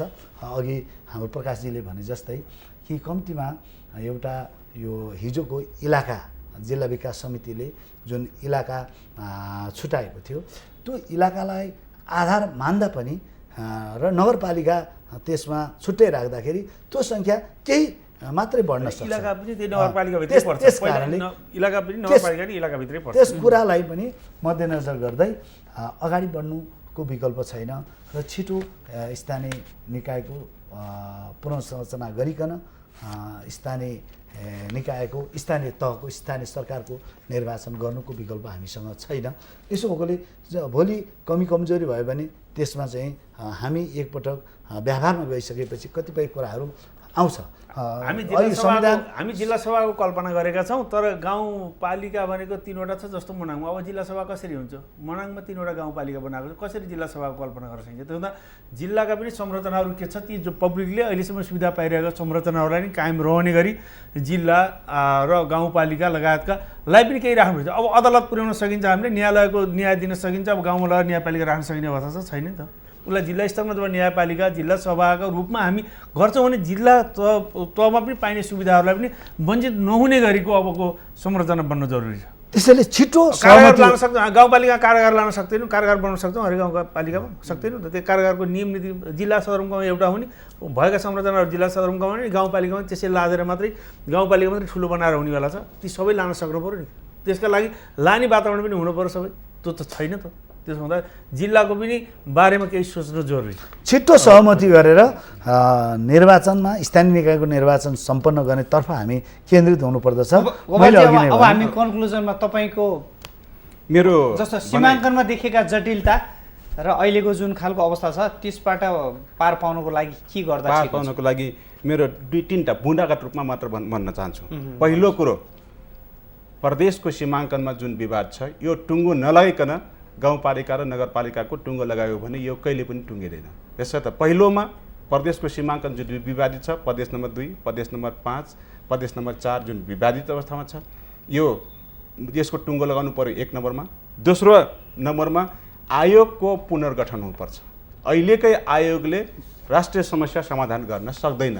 यो गाउँपालिका नगरपालिकाको सीमाङ्कन र अझ संरक्षित क्षेत्र र स्वायत्त क्षेत्रका पनि कुरा छन्। यसको सीमाङ्कनको टुङ्गो यो अहिलेको हाल रहेको आयोगले पुरा गर्न सक्दैन। यसर्थ यो पुनर्गठन हुनुपर्छ। तेस्रो नम्बरमा यो आयोगले जनप्रतिनिधि र जनतासँग प्रत्यक्ष सम्बन्ध, सरोकार, छलफल, राय सल्लाह सुझाव लिने विधि प्रक्रिया सबै अवलम्बन गरेर अगाडि बढ्नुपर्छ। यो गरेन भने फेरि सर्वस्वीकार्य हुन सक्दैन अथवा जनताले स्वामित्व लिने, जनप्रतिनिधिले स्वामित्व लिने स्थिति बन्दैन। त्यहाँ फेरि अर्को विद्रोह आउँछ। यसर्थ जनताको स्वामित्व लिनको लागि जनताका सुझाव, जनप्रतिनिधिको स्वामित्व लिनका जनप्रतिनिधिका सुझाव, यी लगायतका विधि प्रक्रियाहरू अपनाएर मात्र यो विवादित समस्याहरूलाई समाधान गर्न सकिन्छ। त्यसमध्ये मूल विषय भनेको प्रदेशको सीमाङ्कनको विवाद छ, यसलाई टुङ्गो लगाउँ। पहिला सबभन्दा पहिला माथिको कुरा नै माथिको कुरा टुङ्ग्यौँ। समाधान पहिले प्रदेशमा जुन विवाद छ त्यो प्रदेशको समस्या समाधान भयो भने यो तलको समस्याहरू अलि सहज हुन्छ, धेरै सहज हुन्छ। किनकि मूल रूपमा रहेको मूल सीमाङ्कन, प्रदेशको मूल सीमाङ्कनै विवादमा रह्यो भने कुन गाउँपालिकाको, कुन नगरपालिकाको, वडा र गाउँ कुन प्रदेशमा जान्ने भन्ने नै यहाँ विवाद रहिरहन्छ। भनेपछि प्रदेशको सीमाङ्कन टुङ्गो लागेपछि बल्ल गाउँपालिका र नगरपालिका टुङ्गो लाग्छ, नगरपालिकाको टुङ्गो लागिसकेपछि वडाको टुङ्गो लाग्छ, अनि बल्ल वडाभित्रको पनि सहायक वडाहरूको टुङ्गो लाग्छ। पहिले सहायक टुङ्ग्याएर केन्द्र टुङ्गो लाग्दैन। यसर्थ प्रदेशको विवाद जुन छ यो पहिले सङ्घीय गठबन्धन थरोतराई पार्टी नेपालको जुन हामी आन्दोलनमा छौँ, नेपाल सरकारले 3 बुँदे सहमति पनि गरेका छ, यसलाई सम्बोधन गर्छु भनेर त्यसलाई टुङ्गो लगाउँ पहिले, अनि पछि यी राज्य पुनर्संरचना आयोग र विशेष क्षेत्र, स्वायत्त क्षेत्र, गाउँपालिका, नगरपालिकाको विषयहरूलाई टुङ्गो लगाउन सक्छ। तपाईँको भनाइले त तपाईँले राजनीतिक दलहरूका चाहिँ भनाइलाई अझ पर धकेलिदिनु भयो त्यसो होइन? त्यो पर धकेलेको होइन, सही निकास, यसले विवादको टुङ्गो लाग्छ। कि तपाईँहरूको बिचमा यो कुरा भएर बाहिर जनतालाई चाहिँ अर्कै कुरा भने होइन, गलत सत्य कुरा मैले भन्दैछु। किनकि यो प्र्याक्टिस नै विश्वव्यापी प्र्याक्टिस हो। किनकि मूल विषय टुङ्गो लागेपछि सहायक विषय टुङ्गो लाग्छ, तर सहायक विषय टुङ्गो लगाएर मूल विषय टुङ्गो लागेको कोही पनि त्यहाँ छैन। त्यसैले नेपालमा शान्ति सम्झौता लगायतको कुरा गर्दाखेरि पहिले राजनीतिक सहमति गरिसकेपछि बुँदागत रूपमा छलफलहरू हुन्छ, दफावार छलफल हुन्छ, त्यहाँ सहमति हुन्छ। तर राजनीतिक टुङ्गो नलाइकन बुँदागतमा प्रवेश गर्यो भने फेरि मूल विषयमा टुङ्गो लागेर के अरे विवादमा रहिराख्दो रहेछ। त्यसै गरेर प्रदेशको सीमाङ्कन मूल विषय हो। यो मूल विषय पहिले सम्बोधन गरौँ, त्यसपछि गाउँपालिका, नगरपालिका र संरक्षित क्षेत्र र स्वायत्त क्षेत्रहरूको सीमाङ्कनको कुरा टुङ्गो लाग्छ। यो टुङ्गो लगाउँदाखेरि निश्चित आधारहरू तय गरौँ। मैले अघि नै भने जुन भाषिक सघनता, जातीय सघनता, यो काङ्ग्रेस एमाले माओवादी थरो सबैले स्वीकारेको क्राइटेरिया हो कि यो सघनतालाई खण्डित गर्न हुँदैन। यो सघनतालाई खण्डित नगरिकनै गर्नुपर्छ भने अन्तर्राष्ट्रिय दस्तावेजलाई पनि नेपाल सरकारले अनुमोदन गरेको छ। त्यही अनुमोदन गरेको आधारलाई काङ्ग्रेस एमाले माओवादी थरूहरु सबैले मानेको आधार मधेसी मोर्चाले पनि मानेको छ। त्योलाई इमानदारीपूर्वक कार्यान्वयन गर्नु पर्यो। फेरि त्यो इमानदारीपूर्वक कार्यान्वयन गर्दाखेरि प्रदेशको सीमाङ्कन जुन हचुवाको फर्ममा लास्टमा गरियो नि, त्यो लास्टमा त्यस्तो खालको गरियो भने फेरि सीमाङ्कनको विषय विवादमा रहन्छ। प्रकाशजी, अब हामी कार्यक्रमको अन्तिम चरणमा छौँ। एक लाइनमा भनिदिनुहोस् यो समस्याको समाधान, जटिलता कसरी फोक्छ? जटिलता यसलाई व्यापकता ल्याउनै पर्छ, छलफलमा जानुपर्छ र यसको छलफल जनस्तरसम्म पुग्नुपर्छ। केन्द्रीय तहदेखि यसलाई छलफल सुरुवाती गरेर हामी त्यहाँ लानुपर्छ। समय धेरै लामो पनि दिन हुँदैन, किनभने स्थानीय निकाय निर्वाचन गर्नु छ र अहिले दैत मान्यजीले भने जस्तै के हो भने यो सकेर यो होइन, त्यसमा पनि हामी थालौँ न त। त्यताको प्रदेशका सीमाङ्कनका कुरा पनि हामी थालिहालौँ, यता यो स्थानीय निकायको जुन हामीले गाउँपालिका स्थानीय निकाय निर्माण गर्दैछौँ त्यसका लागि पनि हाम्रो छलफलहरू चलाइहालौँ। किनभने हामी छौँ र सबैले आफ्नो आफ्नो भिन्न भिन्न जुन कार्यक्षेत्र छ त्यो कार्यक्षेत्रमा लागेर काम गर्दाखेरि नै यसलाई छिटो गर्न सकिन्छ। र त्यो अब जटिल विषय त्यही हो कि जहाँ हामीले 565 यो स्थानीय गाउँपालिका बनाएर हामी गराउन सक्दैनौँ। 1100को रेसियोमा जाँदा त्यही पहिलाको इलाका स्तरको 4वटा 5वटा 3वटा गाउँ विकास समितिले संयोजन आवश्यकताको आधारमा उहाँको चाहनाअनुसार जति सामेल हुन्छ त्यो गराउन हामी छोडिदियौँ भने यो सहज हुन्छ एकदमै वातावरण, र छिटोभन्दा छिटो गाउँपालिकाहरूको सङ्ख्या निर्धारण गर्न सकिन्छ र हामी स्थानीय निकायको निर्वाचन गर्न जान सकिन्छ। हो, अघि नै मान्यजीहरूले भन्नु धेरै वर्ष भयो ग्याप भएको, हामी पनि आतुर छौँ र स्थानीय निकायको निर्वाचन गर्नुपर्छ जहाँबाट प्रजातन्त्रको पहिलो प्रारम्भ हुन्छ, सुरुवाती हुन्छ र प्रजातन्त्र यो संविधान भनेको जनताहरूले त्यसबाट मात्रै अनुभूति गर्न सक्छन्। जहाँ निर्वाचित स्थानीय सरकार भयो भने त्यसले मात्रै जनताका सेवा सुविधाहरूलाई व्यवस्थित गर्न सक्छ। हस् त, यहाँ तिनैजना कार्यक्रममा आइदिनु भयो र हामीसँग कुराकानी गरिदिनु भयो, त्यसको लागि यहाँलाई धेरै धेरै धन्यवाद। सीमाङ्कनमा देखिएका जटिलता समाधान गर्नेमा यहाँहरूको भूमिका होस्, हामी त्यो कामना पनि गर्छौँ र कार्यक्रममा आइदिनु त्यसको लागि एकचोटि फेरि यहाँ तिनैजनालाई धेरै धेरै धन्यवाद राजेश सर र तपाईँको माउन्टेन टिम मार्फत हामीलाई पनि केही कुराहरू आफ्नो जनताहरूका बिचमा यो सन्दर्भ एउटा आजको सन्दर्भको लिएर जुन विषयवस्तु अत्यन्त गहन र जिम्मेवार विषयवस्तु हामीलाई समावेशी गराउनु हो, आफ्नो कुरा राख्ने अवसर दिनुभयो, यसको लागि धन्यवाद। सञ्चार माध्यमको पनि सकारात्मक भूमिका रहोस्। छिटै नै हाम्रो यो विवादहरू टुङ्गिएर स्थानीय निकायको निर्वाचन सम्पन्न गरौँ। हामी सबैलाई सफलता मिलोस्। धन्यवाद। दर्शकहरू, आज हामीले कुराकानी गऱ्यौँ स्थानीय तहको सीमाङ्कनमा देखिएका जटिलता र यसमा राजनीतिक दलहरूको भूमिकाका विषयमा। वास्तवमा जुन खालको जटिलता देखिएको छ र जुन खालका अहिले जनस्तरमा जुन खालका बहसहरू भइरहेका छन्, यो बहसबाट सकारात्मक नतिजा निस्कन सक्छ र यसले एउटा राम्रो सन्देश पनि दिन सक्छ भन्ने खालका कुराहरू उठेका छन्। तर राजनीतिक दलहरूले इमान्दारितापूर्वक भूमिका निर्वाह नगरेसम्म र जनस्तरमा जाँदाखेरि इमान्दारिताका साथ नगएसम्म र जे हो सत्य कुरा त्यो कुरा अगाडि जनतालाई नभनेसम्म यो समस्याको समाधान हुनेवाला छैन। तर सबैभन्दा महत्त्वपूर्ण कुरा राजनीतिक दलहरूको भूमिका नै हो। आज हामीले यही विषयवस्तुमा केन्द्रित रहेर कुराकानी गऱ्यौँ। एकीराज सुनवार हुनुहुन्थ्यो नेकपा एमालेका सांसद, त्यस्तै नेपाली काङ्ग्रेसका सांसद प्रकाश पौडेल र थरुवाड तराई पार्टीका सांसद गोपाल दैतसँग हामीले कुराकानी गऱ्यौँ। दर्शकहरू, हामी कार्यक्रमको अन्तिम चरणमा पनि आइपुगिसकेका छौँ र हामी कार्यक्रमको अन्तिम चरणमा एउटा यो सीमाङ्कन सम्बन्धी हामीले एउटा रिपोर्ट तयार पारेका छौँ। त्यो रिपोर्ट यहाँहरूलाई छोड्दै कार्यक्रमबाट मलाई पनि बिदा दिनुहोस्। माउन्टेन टेलिभिजन हेर्दै गर्नुहोला। नमस्कार। जटिल बन्दै स्थानीय तहको सीमाङ्कन कसरी मिल्ला जनताको सुविधा र दलको स्वार्थ? सङ्ख्या निर्धारण गरेर सीमाङ्कन वा सीमाङ्कन गरेर सङ्ख्या निर्धारण कसरी गर्दा राम्रो? आजको सन्दर्भ विशेष संरक्षित वा स्वायत्त क्षेत्र र गाउँ र नगरपालिकाले पाएका संवैधानिक अधिकार कार्यान्वयनका लागि बलियो संयन्त्र चाहिन्छ। स्थानीय तहको सङ्ख्या र सीमा निर्धारण गर्न सरकारले 1 चैत 2072मा गठन गरेको आयोगले आफ्नो कार्यनिर्देश, शर्त र मापदण्ड सरकारबाट स्वीकृत गराएर काम गरिरहेको छ। सङ्घ, प्रदेश र स्थानीय गरी 3 तहको राज्य पुनर्संरचना हुने संवैधानिक व्यवस्था छ। त्यसअनुसार स्थानीय तहतर्फ गाउँपालिका, नगरपालिका र जिल्ला सभा तथा सामाजिक, सांस्कृतिक, आर्थिक विकासका लागि विशेष संरक्षित वा स्वायत्त क्षेत्र कायम गर्न सकिनेछ। 1 वर्षको लागि पूर्व सचिव बालानन्द पौडेलको अध्यक्षतामा गठित आयोगले यी इकाइहरूको सङ्ख्या र सिमाना निर्धारण गर्नेछ। संविधान लागू भएको 6 महिनाभित्र गठन गरिसक्नुपर्ने स्थानीय तहको सीमा र सङ्ख्या निर्धारण आयोग सरकारले संवैधानिक समयसीमा काट्नुभन्दा 2 दिन अघि मात्र गठन गरेको थियो। प्रदेशको सीमा निर्धारणका क्रममा विभाजित हुन सक्ने बाहेकका जिल्लाहरू यथावत रहने भएकाले आयोगले स्थानीय तह अन्तर्गतका गाउँपालिका, नगरपालिका, विशेष संरक्षित वा स्वायत्त क्षेत्रको मात्रै निर्कुल गर्नेछ। आयोगले पाएको कार्यादेश अनुसार जिल्ला सदरमुकाम र इलाका स्तरमा राजनैतिक दल, स्थानीय निकायका प्रतिनिधि र कर्मचारी अन्य सरकारवालासँग पारदर्शी छलफल चलाउनेछ। त्यसमा आयोगलाई स्थानीय विकास अधिकारीको संयोजकत्वमा गठन हुने स्थानीय प्राविधिक सहयोग समितिले सघाउनेछन्। आयोगका अध्यक्ष पौडेलले जनताले उच्चतम सेवा पाउन सक्ने गरी स्थानीय संरचनाहरू बनाउने बताउँदै आउनु भएको छ। स्थानीय तहको मोटामोटी खाका संविधानमै छ। संविधानको धारा 56 मा स्थानीय तह अन्तर्गत गाउँपालिका, नगरपालिका र जिल्ला सभा रहने तथा सामाजिक, सांस्कृतिक संरक्षण वा आर्थिक विकासका लागि विशेष संरक्षित वा स्वायत्त क्षेत्र कायम गरिने व्यवस्था छ। स्थानीय तहको कार्यकारिणी अधिकार गाउँ कार्यपालिका र नगर कार्यपालिका, व्यवस्थापकीय अधिकार गाउँसभा र नगरसभाले प्रयोग गर्ने संवैधानिक व्यवस्था छ। गाउँपालिका र नगरपालिकाहरूको समन्वय जिल्ला सभाले गर्नेछ। सरकारले आयोगका लागि तोकेको मापदण्डमा पनि स्थानीय तहको एउटा स्वरूप देखिन्छ।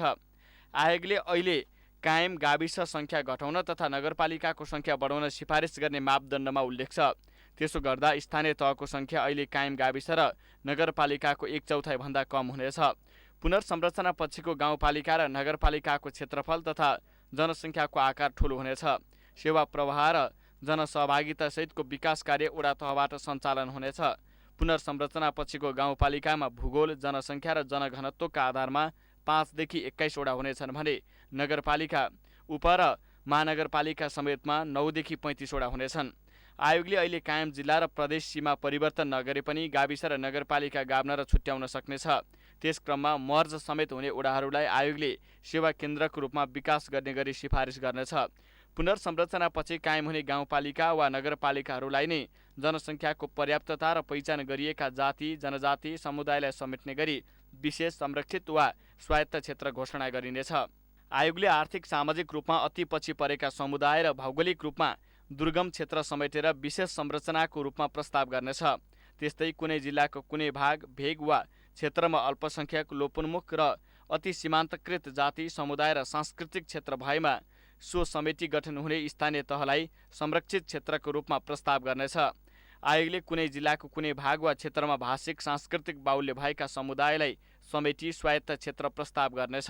स्थानीय तहले स्थानीय कर, नगर प्रहरी, एफएम रेडियो, माध्यमिक शिक्षा, खानेपानी, साना जलविद्युत, वैकल्पिक ऊर्जा लगायत 22वटा अधिकार उपभोग गर्न सक्ने संवैधानिक व्यवस्था छ। यी अधिकार उपभोगको लागि आवश्यक पर्ने कानुन बनाउन सक्ने अधिकार पनि स्थानीय तहलाई छ।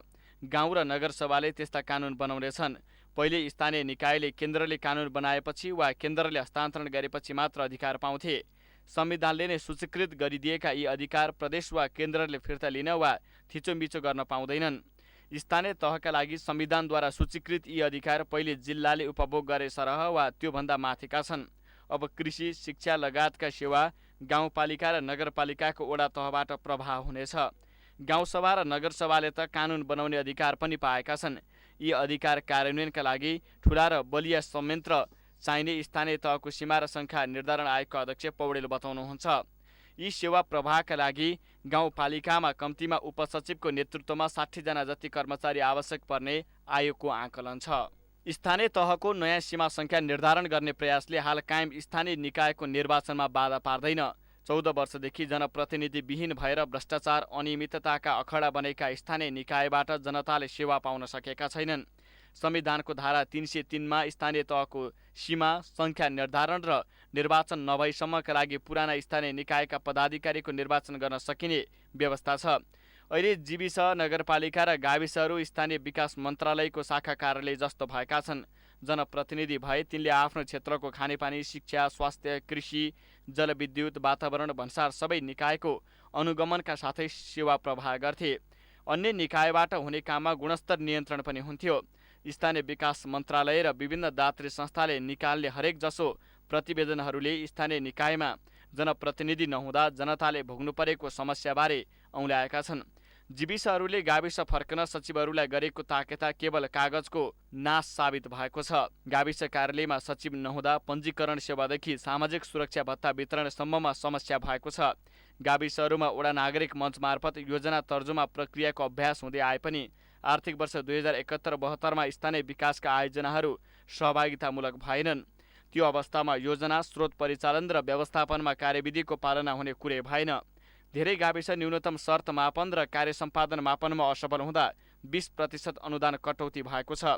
लक्षित वर्गलाई बजेट विनियोजन, सार्वजनिक सुनवाई, सामाजिक र सार्वजनिक लेखा परीक्षण जस्ता राम्रा अभ्यास सुरु गरिएको छ। यद्यपि कतिपय ठाउँमा तिनको कार्यान्वयन सन्तोषजनक छैन। जस्तो लक्षित वर्गलाई बजेट विनियोजन गर्ने तर अर्कै काममा खर्च गर्ने प्रवृत्ति छ। महिलाका लागि छुट्याइएको बजेट, अनमिलाई र बालबालिकाका लागि छुट्याइएको बजेट, शिक्षकलाई तलब खुवाउन खर्च गरिएको प्रतिवेदनले औँल्याएको छ। अधिकांश गाविसले खर्चको विवरण आर्थिक वर्षको अन्त्यसम्ममा सार्वजनिकीकरण गर्नुपर्ने प्रावधान पालना गरेका छैनन्। पेस्के फर्स्यौटमा पनि त्यही समस्या रहेको प्रतिवेदनले औँल्याएको छ। महालेखा परीक्षकको वार्षिक प्रतिवेदन 2072 अनुसार पनि देशैभरका सरकारी कार्यालयको फर्स्यौट गर्न बाँकी रकमको करिब आधा स्थानीय निकायको छ।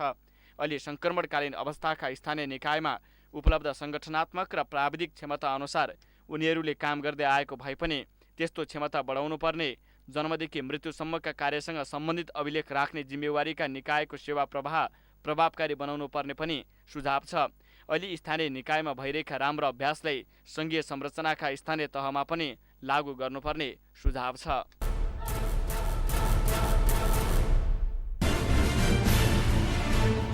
जटिल बन्दै स्थानीय तहको सीमाङ्कन